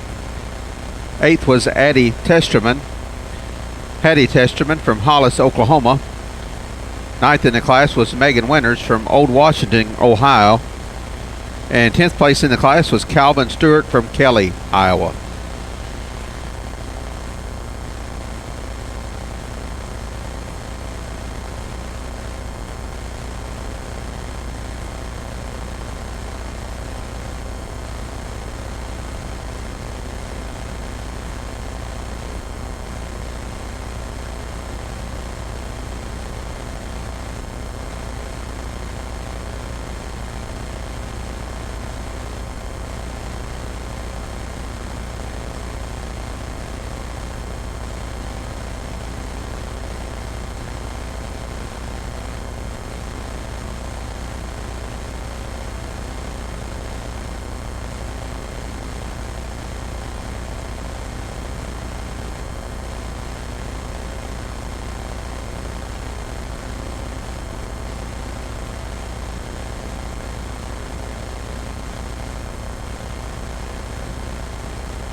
We currently have class number 33 blackface cross in the ring.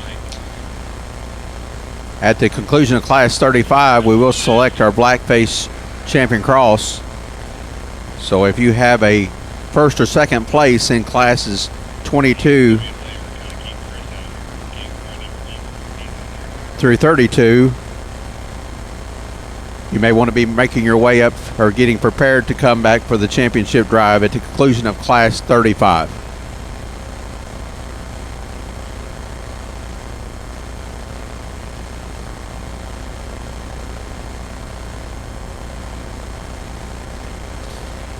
A round of applause, please, as these young folks exit the show ring.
pretty impressive when you get this size a sheep in weight, and it's kind of a challenge to find 12 to pull versus in some of them younger ones. I mean, you could go down 18, 20 in those classes and want to place that many deep.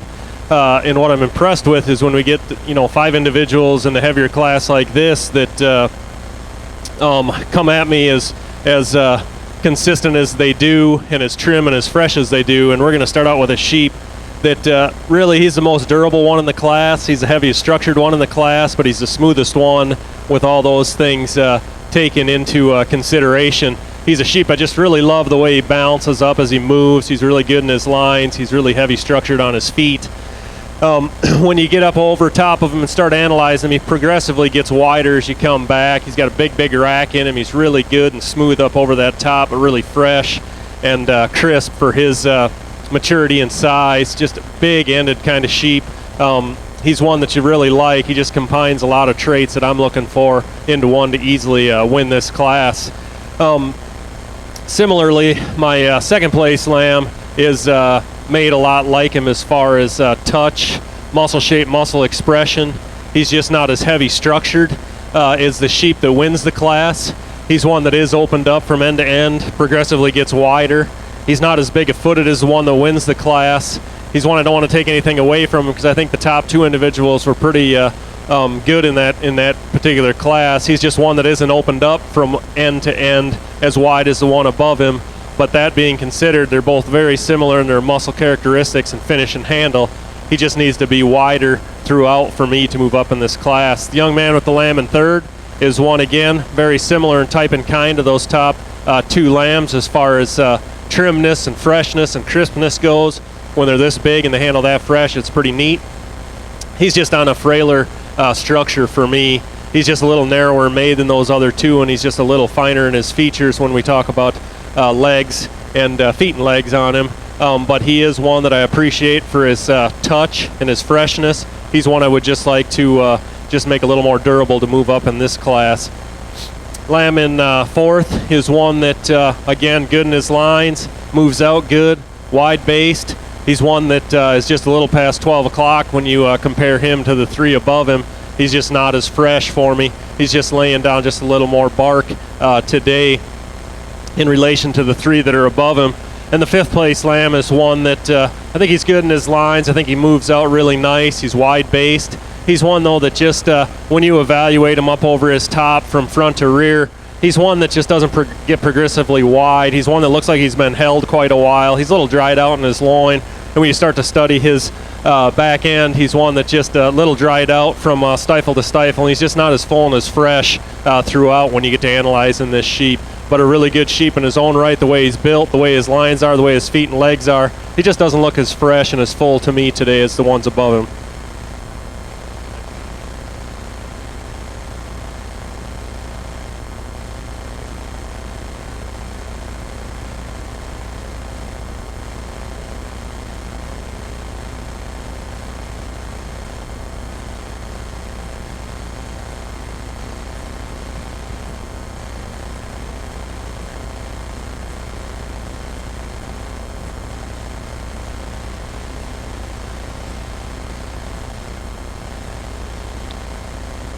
Entering the ring is class number 34, Blackface Cross.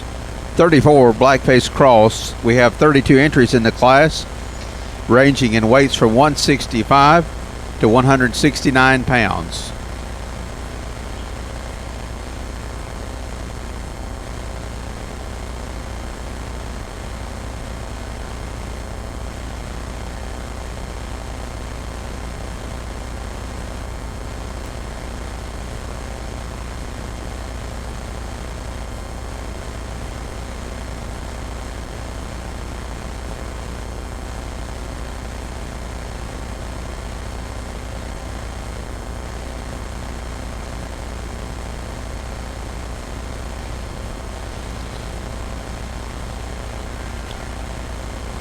Results of class 33, Blackface Cross. First place goes to entry 1022, Bailey Amstutz from Richmond, Ohio.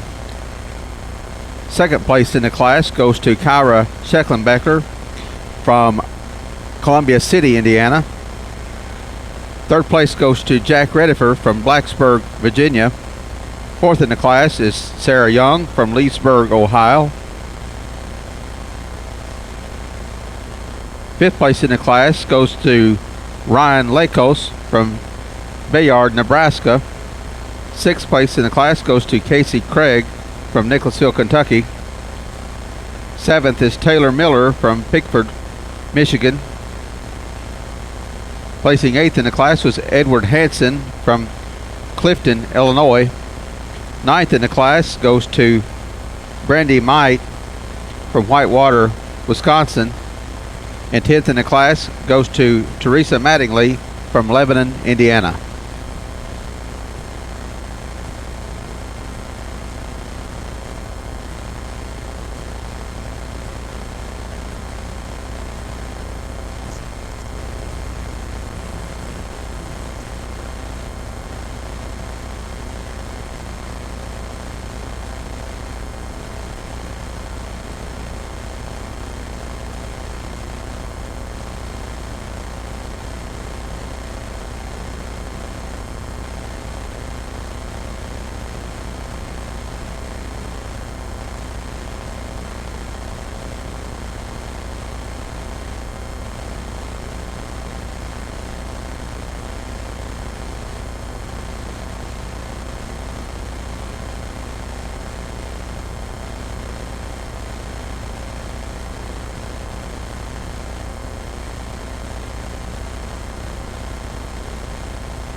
A round of applause, please, as these exhibitors exit the show ring back to their pens.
the quality keeps on coming even as we get into these heavier classes, which shouldn't surprise me one bit. I think we've got two outstanding individuals that stand up on top of this class. They are really cookie cutter in the way they are built, the way they're constructed. They are both heavy structured sheep, yet flawless and smooth in their design. They stand on a great foundation, both wide based. The individual we're going to start with in the class is one that the minute that thing hits the ring, it is just fluid in motion as you can get, and maintains a levelness of lines and parallelness of lines as you could want in one.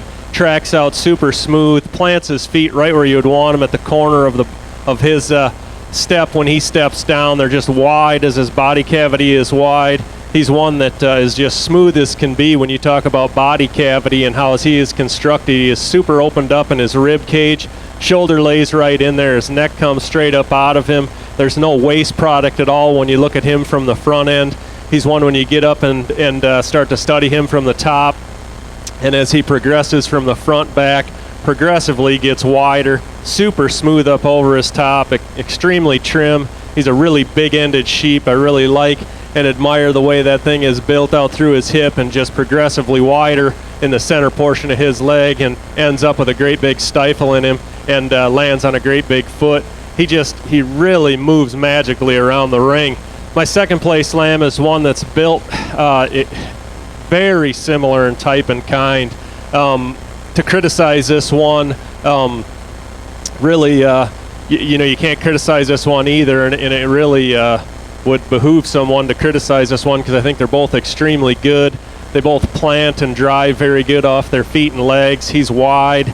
He's constructed in his body and rib cage and front end just like the sheep that wins the class. He progressively gets wider as he comes back. Why is he in second then? Reason he's in second, there's just not as much of him on his top side as there is the other sheep. The other sheep's bigger backed. He's bigger racked. The other one is smoother in his loin. This one is big square loined, but he's just a little shallow there compared to the one that wins the class. He's big and square out through his back end, and he progressively gets wider from front to rear. I think these two pair up really good and really excel to the top two of this class. The next lamb in class is one that is built pretty durable. He's got some features you like when he first comes in and walks about. He's squaring his lines, he's paralleling his lines, he's big-footed, heavy structured. He's just really past 12 o'clock. He's just got a lot of bark on him, and he's not as fresh as the two in front of him. He really has a really neat curve and look to his stifle from the rear view, and he's got a lot of twist in him. He's just not as fresh as the two above him. Therefore, he's kind of a natural third place in this class. Next young man's lamb in class is one good in his lines, good structured sheep, just gives up a lot of width and a lot of power.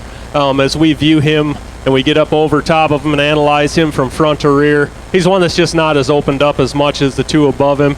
And as you progress from front to rear and get closer to the rear end, he just gives up a lot of shape, a lot of width through the center portion of that leg to move up in this class, just not as big stifled as ones that stand above him.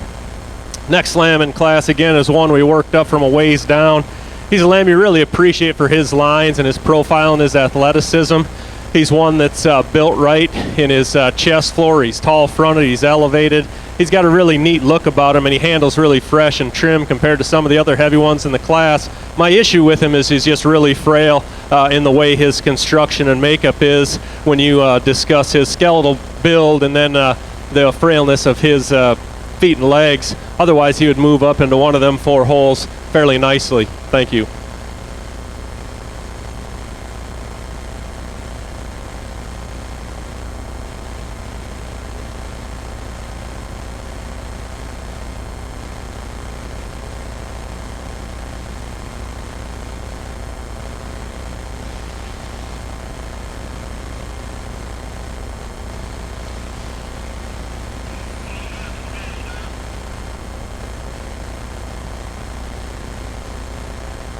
Entering the show ring is class 35 black-faced crosses. We have 35 entries in the class.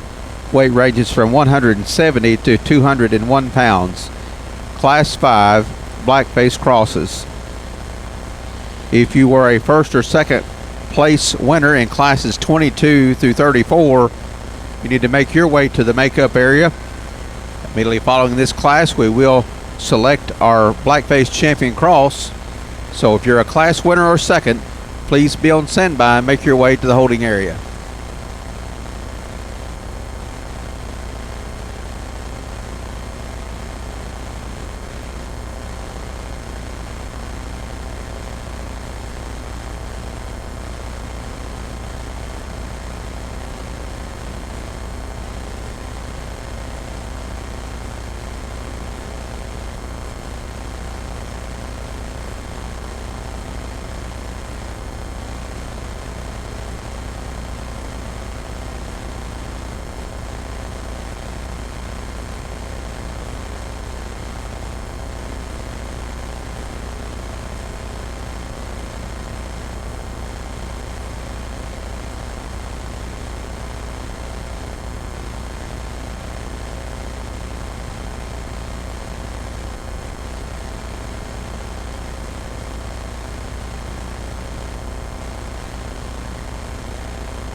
Results of Class 34 Blackface Cross.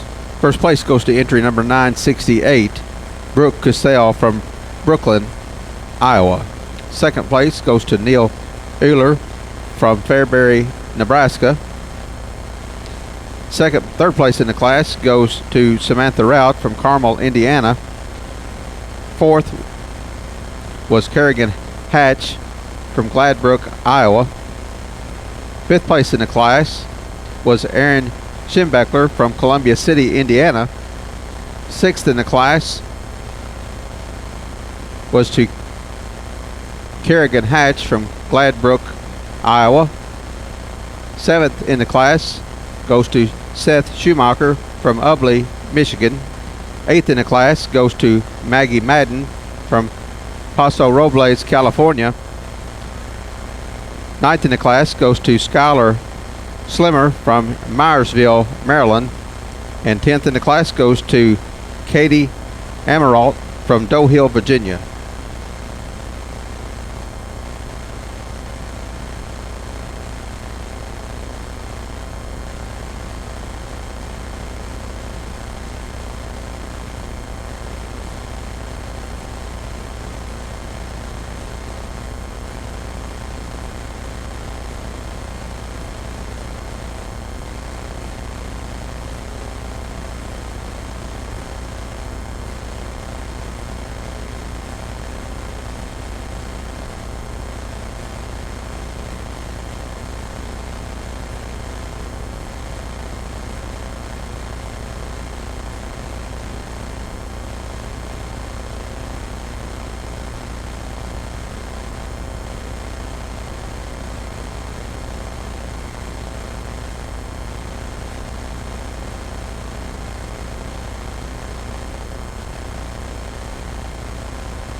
A round of applause, please, as these young folks exit the show ring back to their pens.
good way to end the cross classes off with. We've got 5 good individuals up here again that really hold themselves together, which is a challenge to do when we get into these bigger weights. We're going to use a sheep when it comes right down to it. We got, again, two lambs on the top there that pretty unique in their own kind, but we're going to use one that's just a little more youthful appearing as he moves around the ring. He's one that both of them are bigger in their weights, but constructed pretty good as far as their body goes, pretty smooth in their overall makeup, which they should be because they're carrying plenty of condition. But they're really opened up from one end to the other, and shoulder both lays in them really good. Like I say, the sheep that wins the class, wide-based, really good on his feet and legs, pretty good shape to him when we get handle him as far as freshness and touch. And he is one that's just a little more youthful appearing. That's where I'm going to use him to win the class today. Second lamb in class is one that he is definitely an overpowering guy. He's really big in his framework. He's really opened up from one end to the other. He's got all kinds of muscle mass to him, but he should, because he is just, I mean, a heavy sheep. And but he's just not as youthful appearing to me, and he is carrying a fair amount of condition to use any higher than second hole in this particular drive, but a nice sheep in his own right. Lamb here in third is one. He's pretty intriguing for this kind of weight. He's one that is fairly athletic, really good in his lines, but he does get a little longer body than what I really would like. And he's one that, as he moves around, you know, he's just not as true in his lines as what I would like for one that's built like this. He's good on his feet and legs. He's one, though, as he moves around, he just drops that chest floor out of him just ever so slightly, which just throws him off balance for me as he moves. But for one that's this size, he's pretty trim, pretty expressive. He just gives a lot of overall mass and stoutness compared to those first two as well. Next young man in class is one, again, big stout sheep that's fairly fresh for what he is. He's one, though, as I start to analyze him, you know, when I get up over top of him and analyzing him from front to rear, he's one that you know, he's just showing his maturity a little too much compared to the ones above him. He's one that just doesn't, you know, in relation, just isn't as wide in his back end as he is in his front end. You know, that's where he's starting to show his maturity. He's just getting a little bigger necked on me, a little bigger shouldered on me for one at this weight. But 4 really good sheep here to start the class with. The next lamb in class is one that's built really well, really good body. Construction of him, good on his feet and legs. He's one that just gives up a lot of shape, a lot of expression, and a lot of touch, just overall width when we evaluate him from front to rear for the 4 above him. But a nice class to end the crosses with.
Results of Class 35 Blackface Cross. First place entry 1062, Samantha Rout from Carmel, Indiana. Second place in the class was Jake Richardson from Auburn, California. Third in the class was Zachary Howell, Columbus Junction, Iowa. Placing fourth was Dalton York from Fort Worth, Texas. Fifth in the class was Cassandra Pauskill from Mineral Point, Wisconsin. Sixth in the class was Hannah Beth Richardson from Rutledge, Georgia. Seventh place, Bailey DeGroat from Germantown, Ohio. Eighth in the class was Ellie Stinnett from Waynetown, Indiana. Ninth in the class was Boone Schmitz from Mineral Point, Wisconsin. And 10th in the class was Delilah Myers from St. Paris, Ohio.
We are now showing for your champion in reserve blackface cross.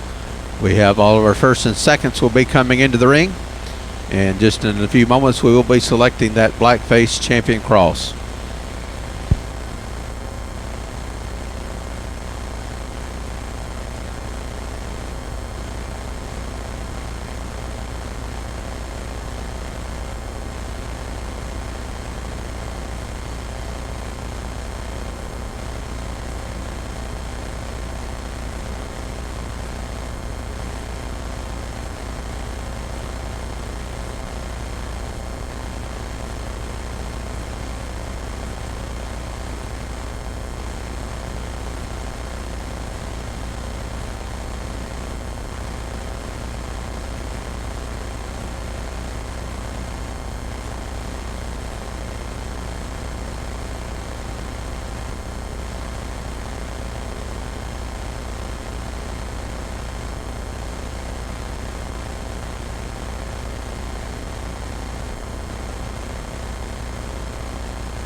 We'd also like to recognize our sponsor again this year.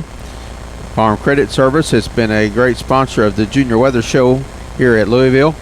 Also, we know that Farm Credit is also an annual sponsor for thousands of youth programs throughout the United States each year. Many shows that we show in throughout the year have a great sponsorship and a great partnership with Farm Credit Services.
Folks, we've had a very good show at this point today. I had the opportunity to watch all the breeds come through.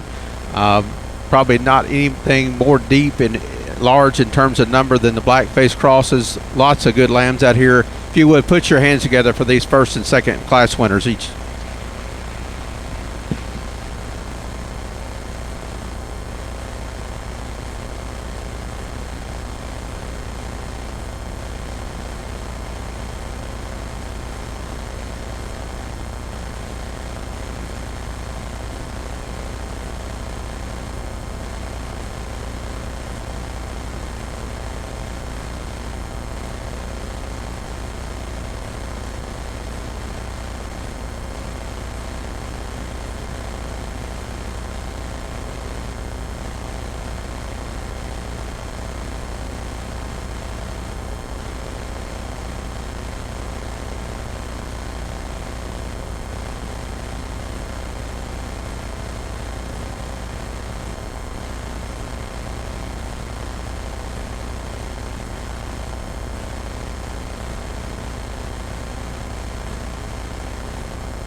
first off, I'd like to give the crossbred exhibitors a good round of applause.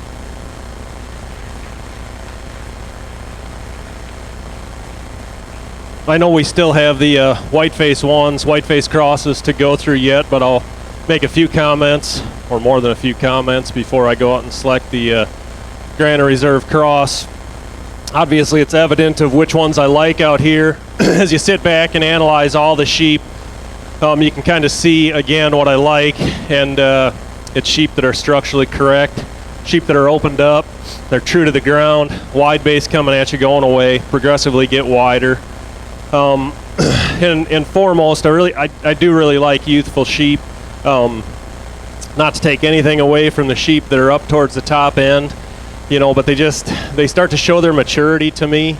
It's easy to have a sheep that's stout and heavy muscled when they outweigh the other ones by 20, 30 pounds, and they got so much maturity on them.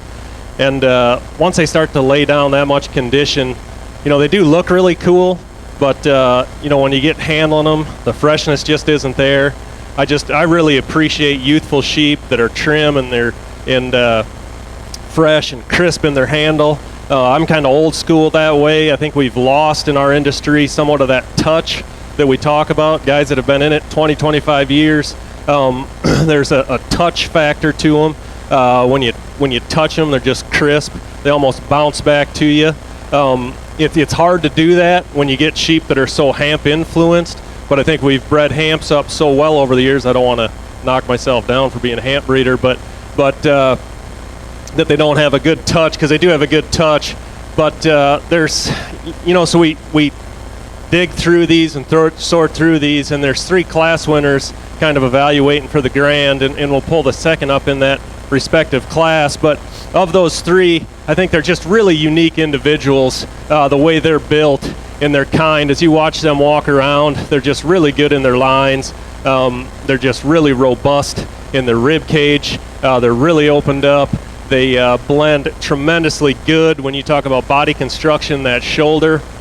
It is extremely hard to get a shoulder to blend in both on the top side and the bottom side when you have one that's really opened up and progressively round ribbed. It's very difficult to get that shoulder to lay in there right, and then to get that rack shape up on top of that chine to where the chine's not sticking up. Over the years, there's some of those things that have come out in the sheep, and those 3 that we're looking at, and really all these sheep are built that way. It's just these 3 are the freshest of those individuals, really the most chiseled in their makeup when we talk about muscle. And all 3 of them progressively get wider as we come back.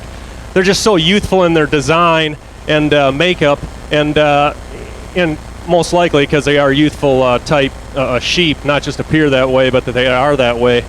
I think when it comes right down to it, we get to those 3, it's just, which one ties things together the most. I do think there's one out here that to me is really, really good. Not to take anything away from the others. Whoever bred it and the showman that is showing it should feel real proud. Very, very proud, because this sheep is extremely good to the ground. He comes at you wide, walks away to you wide like the other 2, but there's just a little more of this guy, and he's just a little smoother to me. This guy, he's big on his top side, and he's super smooth on his top side, and he just carries that all the way back. That being said, I'll go out and congratulate your Grand, and then we'll bring the second up for reserve.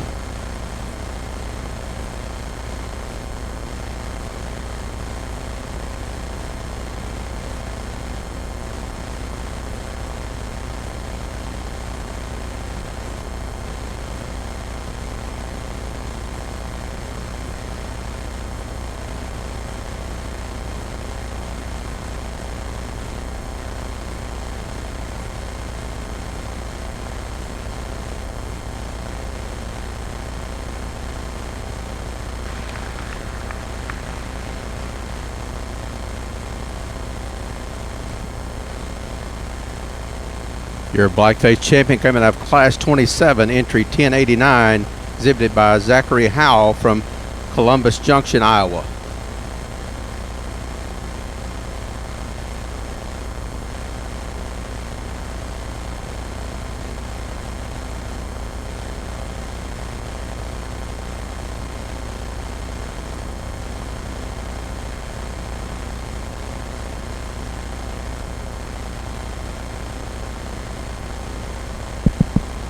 again, the Grand is one that hit me pretty hard in class. I just think he's a really unique individual. I'll go out and select the Reserve, one that I think follows it extremely close in its design, and two sheep that I think really represent the crossbred division extremely well.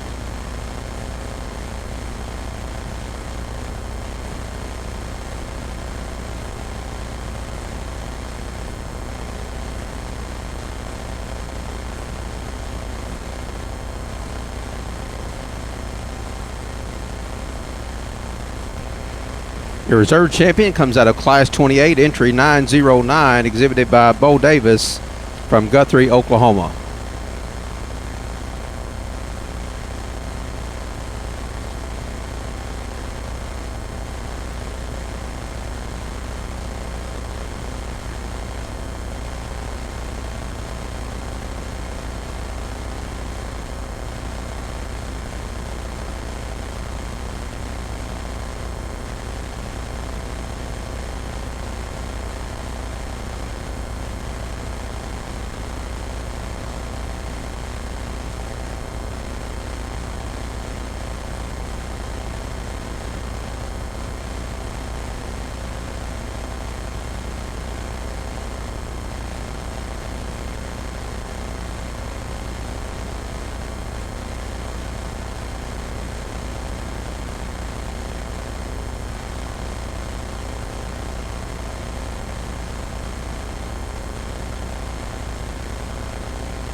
Currently in the show ring, we have Class 36, Whiteface Cross, Class 36. We have 36 entries in the class, ranging in weights from 102 to 144 pounds.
Round of applause, please, for our whiteface exhibitors to return to their pens.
5 good individuals here to start the white-faced crosses off with. I think we've got one that really combines everything that I'm looking for in one complete package. This sheep we're going to start the class with, he comes in and hits the ring with a lot of eye appeal. Really good in his lines, tracks out really wide, comes at you really wide. It's really opened up in that forerib. Really dimensional as far as he brings that width all the way back and just progressively gets wider as you get to the center portion of his hind leg. And just a really attractive lamb and super fresh to use to start the class with. Next lamb is one that similar in his type and kind in his build. I think the separation point comes when you put these guys in motion. He likes to drop his front end, just doesn't move out quite as nice as the sheep that wins the class. From a structure standpoint, they're both very similar. They're opened up in their forerib. They carry that width and dimension all the way back. They really walk at you and away from you really wide. But it's just truly the way that guy walks when he comes in the ring. He's just not as up-fronted and eye-appealing as the sheep that wins the class, but two really unique ones to start that with. My next lamb in class is one that same kind of freshness, a touch, and youthfulness. He's one, though, when we talk about lines, when everything else is considered equal, the way they're built in their construction or their leg work, he's one in his body construction that I'd like to change just a little bit. He gets just a little deeper in his forerib. He's just a little longer as in rib from the top of his shoulders to the bottom of his chest floor. He's one I would like to change his underline just ever so slightly to move up in those top three, but the firmness and freshness of touch is there. He progressively gets wider. His rib shape is good from the outside turn. It just gets a little more depth for me to move up into that class. Next one in class is one, again, one you really like when he gets out and moves. He's wide based, but he's got the same underline issue that the sheep in third does. You'd just like to change that just a little bit, just to give him a little more depth of flank or raise that chest floor up in him, just to get him to bounce and blend just a little bit better to make him a little more eye appealing. Really good as far as being opened up and muscular. He just doesn't bounce up quite as nice on the profile. Next lamb in class is one, again, he's one that good on his feet and legs, moves out good. He's one that's fresh and good to the touch. He just gives up a lot of mass and width when you get up over top of him and you start to analyze him compared to the other two sheep. And I think a function of that is just his overall length of body. He just gets a little too long, and from that standpoint, he just loses that mass. The weight's got to be carried somewhere in him. He carries it in length of body versus the dimension I like, which is just sheer power from front to rear. But just a really nice class of white faces to start the white face breed out with.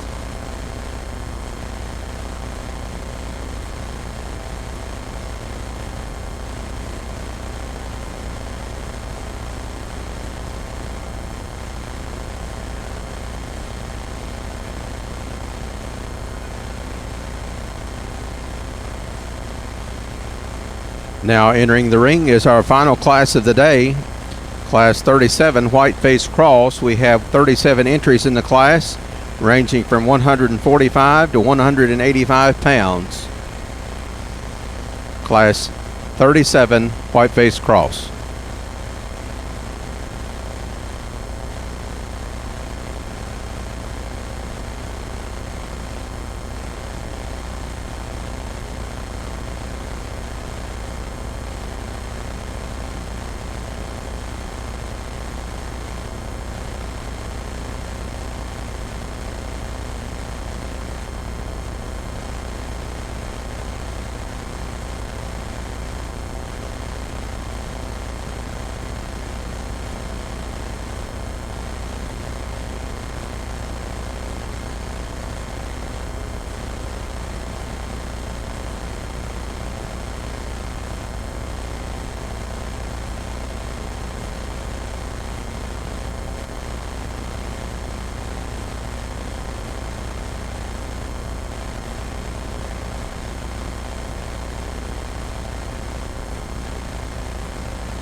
We need our first and second place winners out of class 36 to come back to the scale area, please. First and second place, white-face cross, back to the scale area.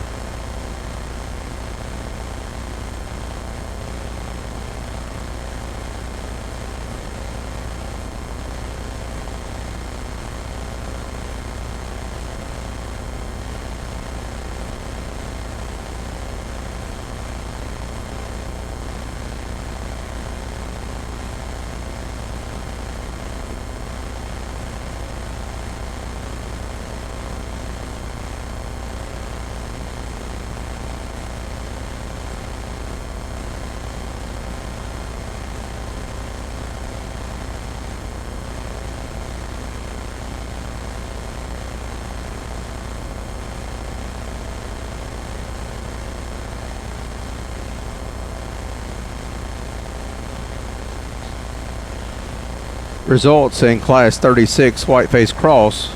First place goes to entry 1096, Conrad Skelikoff from Geneva, Nebraska. Second place in the class was Sidney Shirtney from Winneweck, Wisconsin. Third place in the class goes to Jordan Hart from Wolfworth, Texas. Fourth in the class goes to Kerrigan Hatch from Gladbrook, Iowa. Fifth place went to Cash Rye from Estacia, New Mexico. Sixth in the class was to Stephanie Moorfield, Chattanooga, Oklahoma. Seventh place in the class goes to Madison McGee from Osgood, Indiana. Eighth was Kobe Scroggins from Moore, Oklahoma. Ninth in the class was Sarah Jackson from Hartford, Arkansas. And 10th place goes to to Sam McKinney from Colo, Iowa.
A round of applause, please, for those exhibitors who will be dismissed to the ring back to their pens.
Really nice white face cross class to end the day out with. We've got a sheep, I think, that stands atop of this class that does it fairly handily. It's a sheep when he comes walking out in the ring, really maintains a presence of lines, really parallel, really attractive sheep. When he's moving, when he's coming at you or going away from you, he steps down and is really wide base, really structurally correct. I love the sheep's freshness. I love him in his design from the aspect that he stands up, tall fronted, moves out. He's got a big rack shape in him that stands right up in him. Super fresh. Progressively gets wider all the way back. Really big ended sheep, but just really balances up very nicely in terms of design of lines, the way he moves about the ring, and then you get your hands on him. He doesn't disappoint at all, so I think he fairly easily wins the class. The next slam in class, actually the next two are very similar in their type and kind. In the package they are. They're a more durable, more rugged sheep. I think we're going to start with a sheep that there's just more to him. Both sheep are wide base. They move out good. I see these sheep both having the same thing I'd like to change in both these is just their lines. The sheep that wins the class is really good in their lines. Both these sheep don't necessarily balance real good in their lines. That's being real critical on two pretty nice sheep. The sheep that stands second is one that's just more opened up. There's just a lot more sheep there. He's bigger topped. He's bigger ended. He progressively from front to rear gets wider as we go back. He's just a super stout sheep that's wide based, but I would like to change him in his chest floor just to push that up in him a little bit to get around the one that's in first. The third place lamb in class, built very similar in structure and kind, wide base, good boned, good structure. He's really opened up from front to rear. He just gives up a little bit of power to the sheep that stands above him. The sheep that stands above him progressively got wider and wider as he went back. Widest part of him was the center part of his leg. That's where I'd like to change this one just a little bit, just to give him a little more in his end to move him up in class today. The next two sheep, again, real similar in their type and kind. They're sheep that are just a little past 12 o'clock. They just don't have the sheer power and mass to compete with the three sheep above them. They're sheep that are really structurally correct, very similar in their type and kind, and they're wide based. They just give up a lot of internal dimension when you start to evaluate them. When you get up over top of them from front to rear, they're just not opened up in that rib cage enough, and they just don't have near enough sheer power up over their top or back through that back end to move up in class today. Nice set of white faces.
Results of class 37 white face cross. First place goes to entry number 256, Kaylin Urban from Kativo, Oklahoma. Second place goes to Logan Jackson from Olden, Texas. Third in the class is Cade Carmison from Hennessy, Oklahoma. Fourth place goes to Wyatt Nixon from Delvan, Wisconsin. Fifth in the class is Gabrielle Gilliam from Washington, Kansas. Sixth in the class goes to Brandy Might from Whitewater, Wisconsin. Seventh in the class goes to Mackenzie Leokos from Bayard, Nebraska. Eighth in the class goes to Tanner Wise from Torrington, Wyoming. Ninth in the class is Edward Hansen from Clifton, Illinois. And 10th place goes to Clint Main from Seymour, Indiana.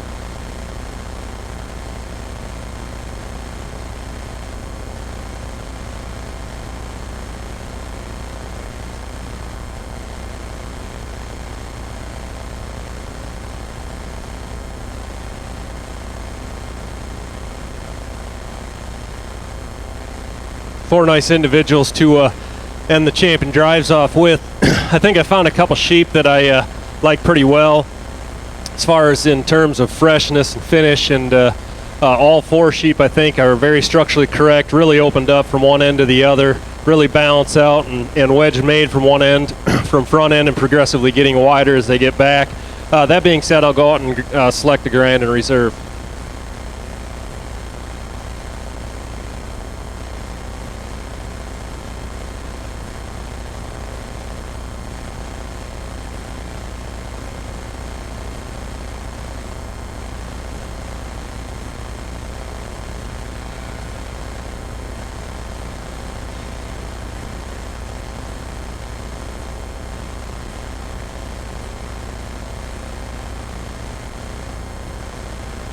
Your champion white-faced cross is entry 256, exhibited by Kaylin Urban from Gativo, Oklahoma.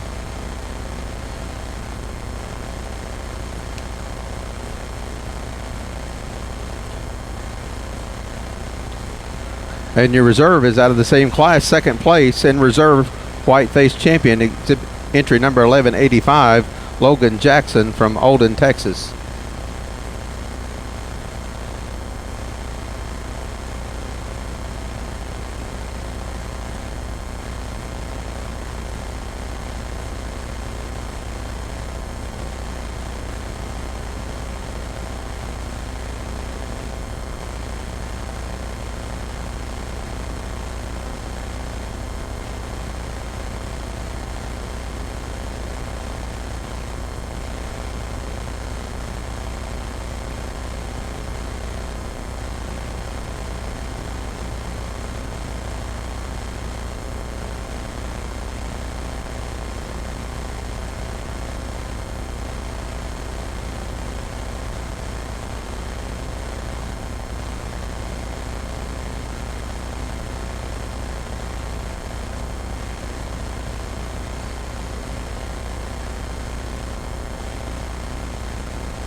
Well, ladies and gentlemen, we've come to the conclusion of our show here in our Supreme Champion Drive.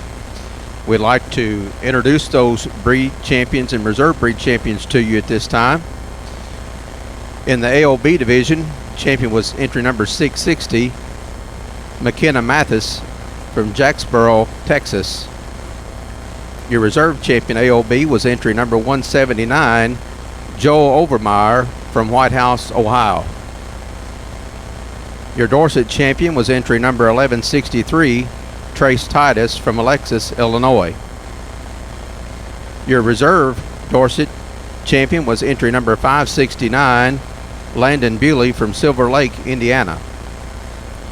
Your champion Hampshire was exhibited, and entry number 686, exhibited by Hudson Franklin of Shallow-Water, Texas.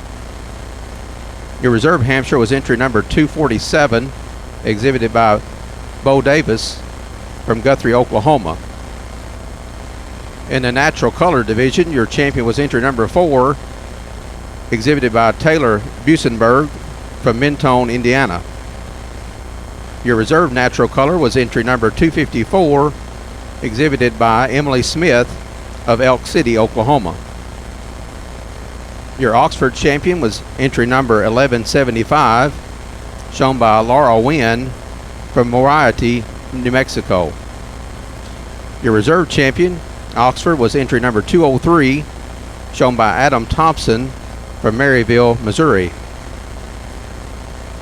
In your Shropshire division, your champion was entry number 520, exhibited by Taylor Busenberg from Mentone, Indiana. Reserve champion Shropshire was entry number 295, shown by Kate Carmison from Hennessy, Oklahoma. In the Southdown division, your champion was entry number 685, shown by Carly Winfrey from Seminole, Texas. Reserve champion Southdown was entry number 174, Sadie Allen from Elk City, Oklahoma. In the Suffolk division, your champion was entry number 1152, exhibited by Cole Cooper of Elmwood, Nebraska. Reserve champion Suffolk was entry number 1138, shown by Louis Melchek from Bryan, Texas.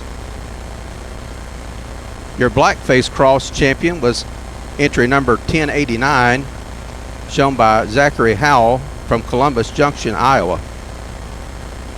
Reserve champion Blackface Cross was entry 909, Bo Davis from Guthrie, Oklahoma.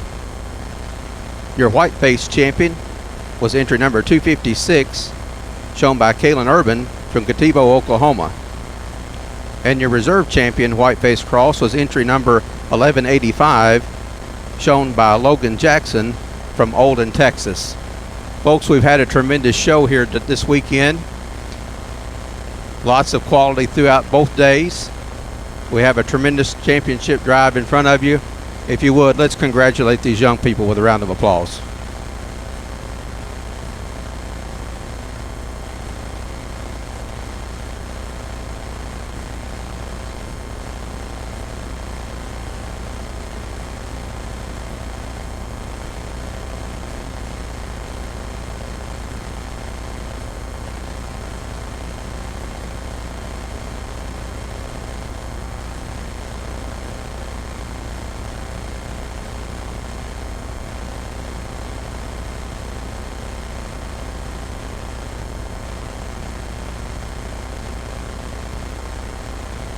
We'd also like to thank a fellow that's been out here both days, all day long. Our judge today and this weekend was Mr. Brian Riley from Shullsburg, Wisconsin. If you would, for our judge, put your hands together. Let him know you appreciate him being here this weekend.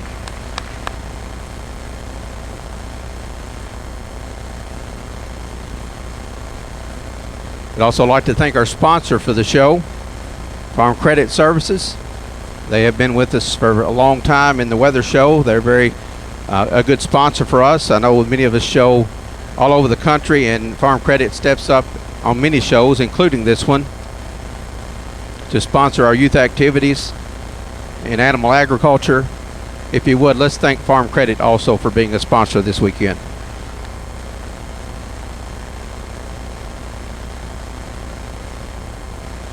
Just a reminder to you exhibitors that are in the show ring at this time, immediately following the selection of your grand and reserve grand champion, we're going to go to the picture backdrop over by the sheep trailer. We're going to ask all the other breed champions and reserves to follow the Supreme and Reserve Supreme champion to that backdrop. The North American would like to get official pictures of you and your animals.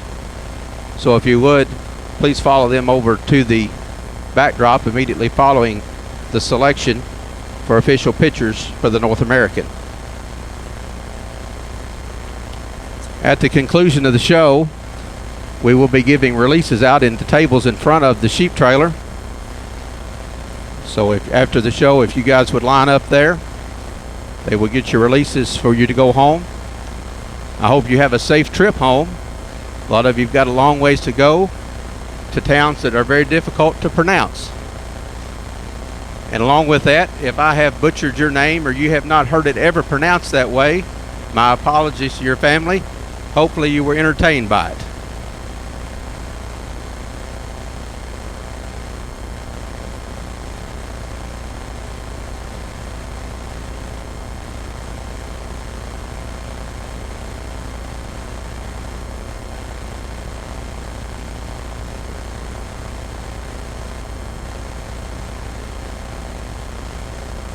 Well, before the judge makes his final remarks, we also have several people that's been here not only just for the last 2 days, some of them's been here since November the 1st, sorting ribbons, working various shows here, and I'm very fortunate to have them as part of this market lamb crew who have absolutely gone above and beyond for years and years and years, and they keep coming back.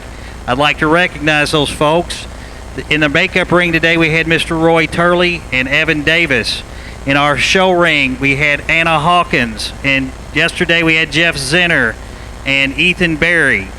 In our scale area, Mike Ross, Rick Tyra, Chad Halsey, Wayne Zollman, and Sean Zollman's been taking care of things in the office today. Our announcer, Mr. Darren Benton, who he is no stranger to the North American, but we now have him as our official announcer moving forward. Please give them a nice round of applause.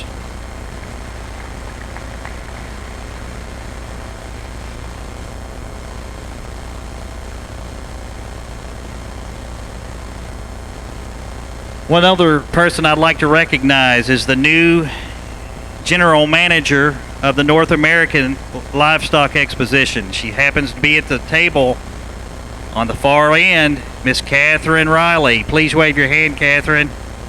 She's done an excellent job for her first year here. Behind me, the sheep chair sits on the North American Executive Committee, Mr. Mike Hancock.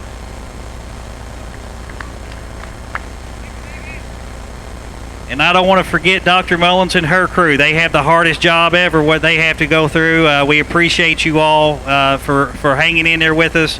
Thank you all. And just a few facts. 1,215 lambs showed over the last 2 days. We have made several changes in a short amount of time for the better of this show. We hope you like it, and we'll continue to make improvements as we go on into the future.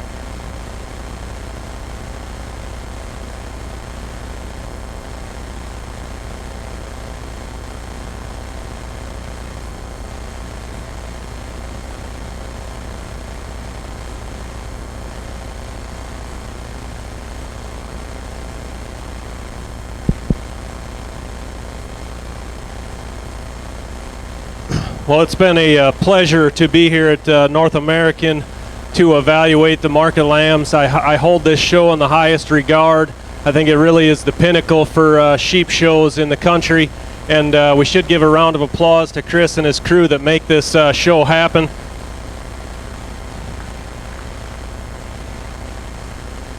It's a tremendous set of sheep out here. These are the ones in the respective breeds that I liked and that I used for the Grand Reserve. I think there's some individuals that really surface to the top.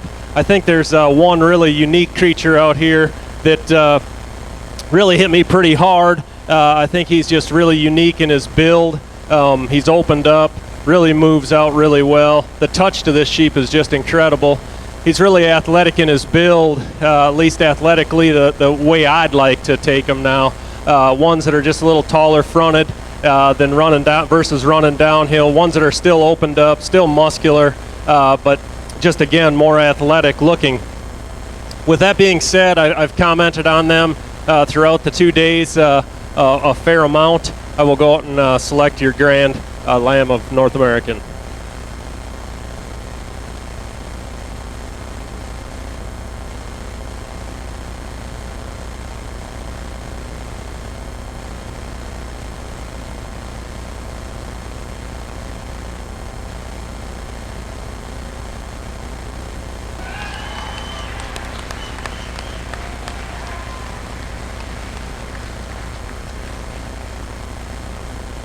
Your supreme champion was entry 1089, the champion of your Blackface Cross.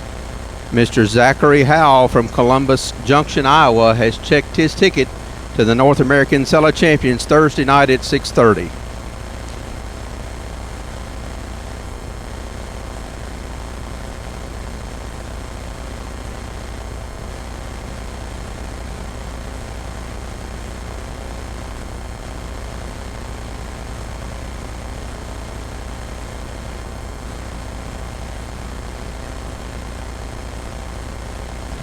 And your reserve was entry 909, exhibited by Bo Davis, your reserve Blackface Cross champion from Guthrie, Oklahoma. Again, if you would, please follow the champion in reserve to the picture backdrop so we can get official breed pictures for the North American. Also, we have an award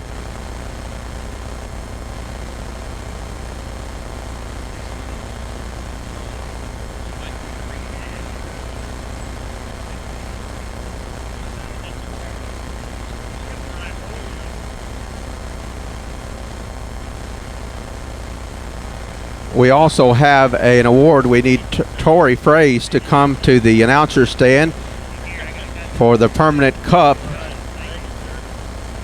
of the trophy that you received last year. It is the Richard Rowe Memorial Award. The family and friends of Richard L. Rowe will present the Richard Rowe Memorial Award to an exhibitor of the Grand Champion Junior Weather. Mr. Rowe was an exhibitor of the North American Grand Champion Market Lamb in the North American Livestock Sheep Show.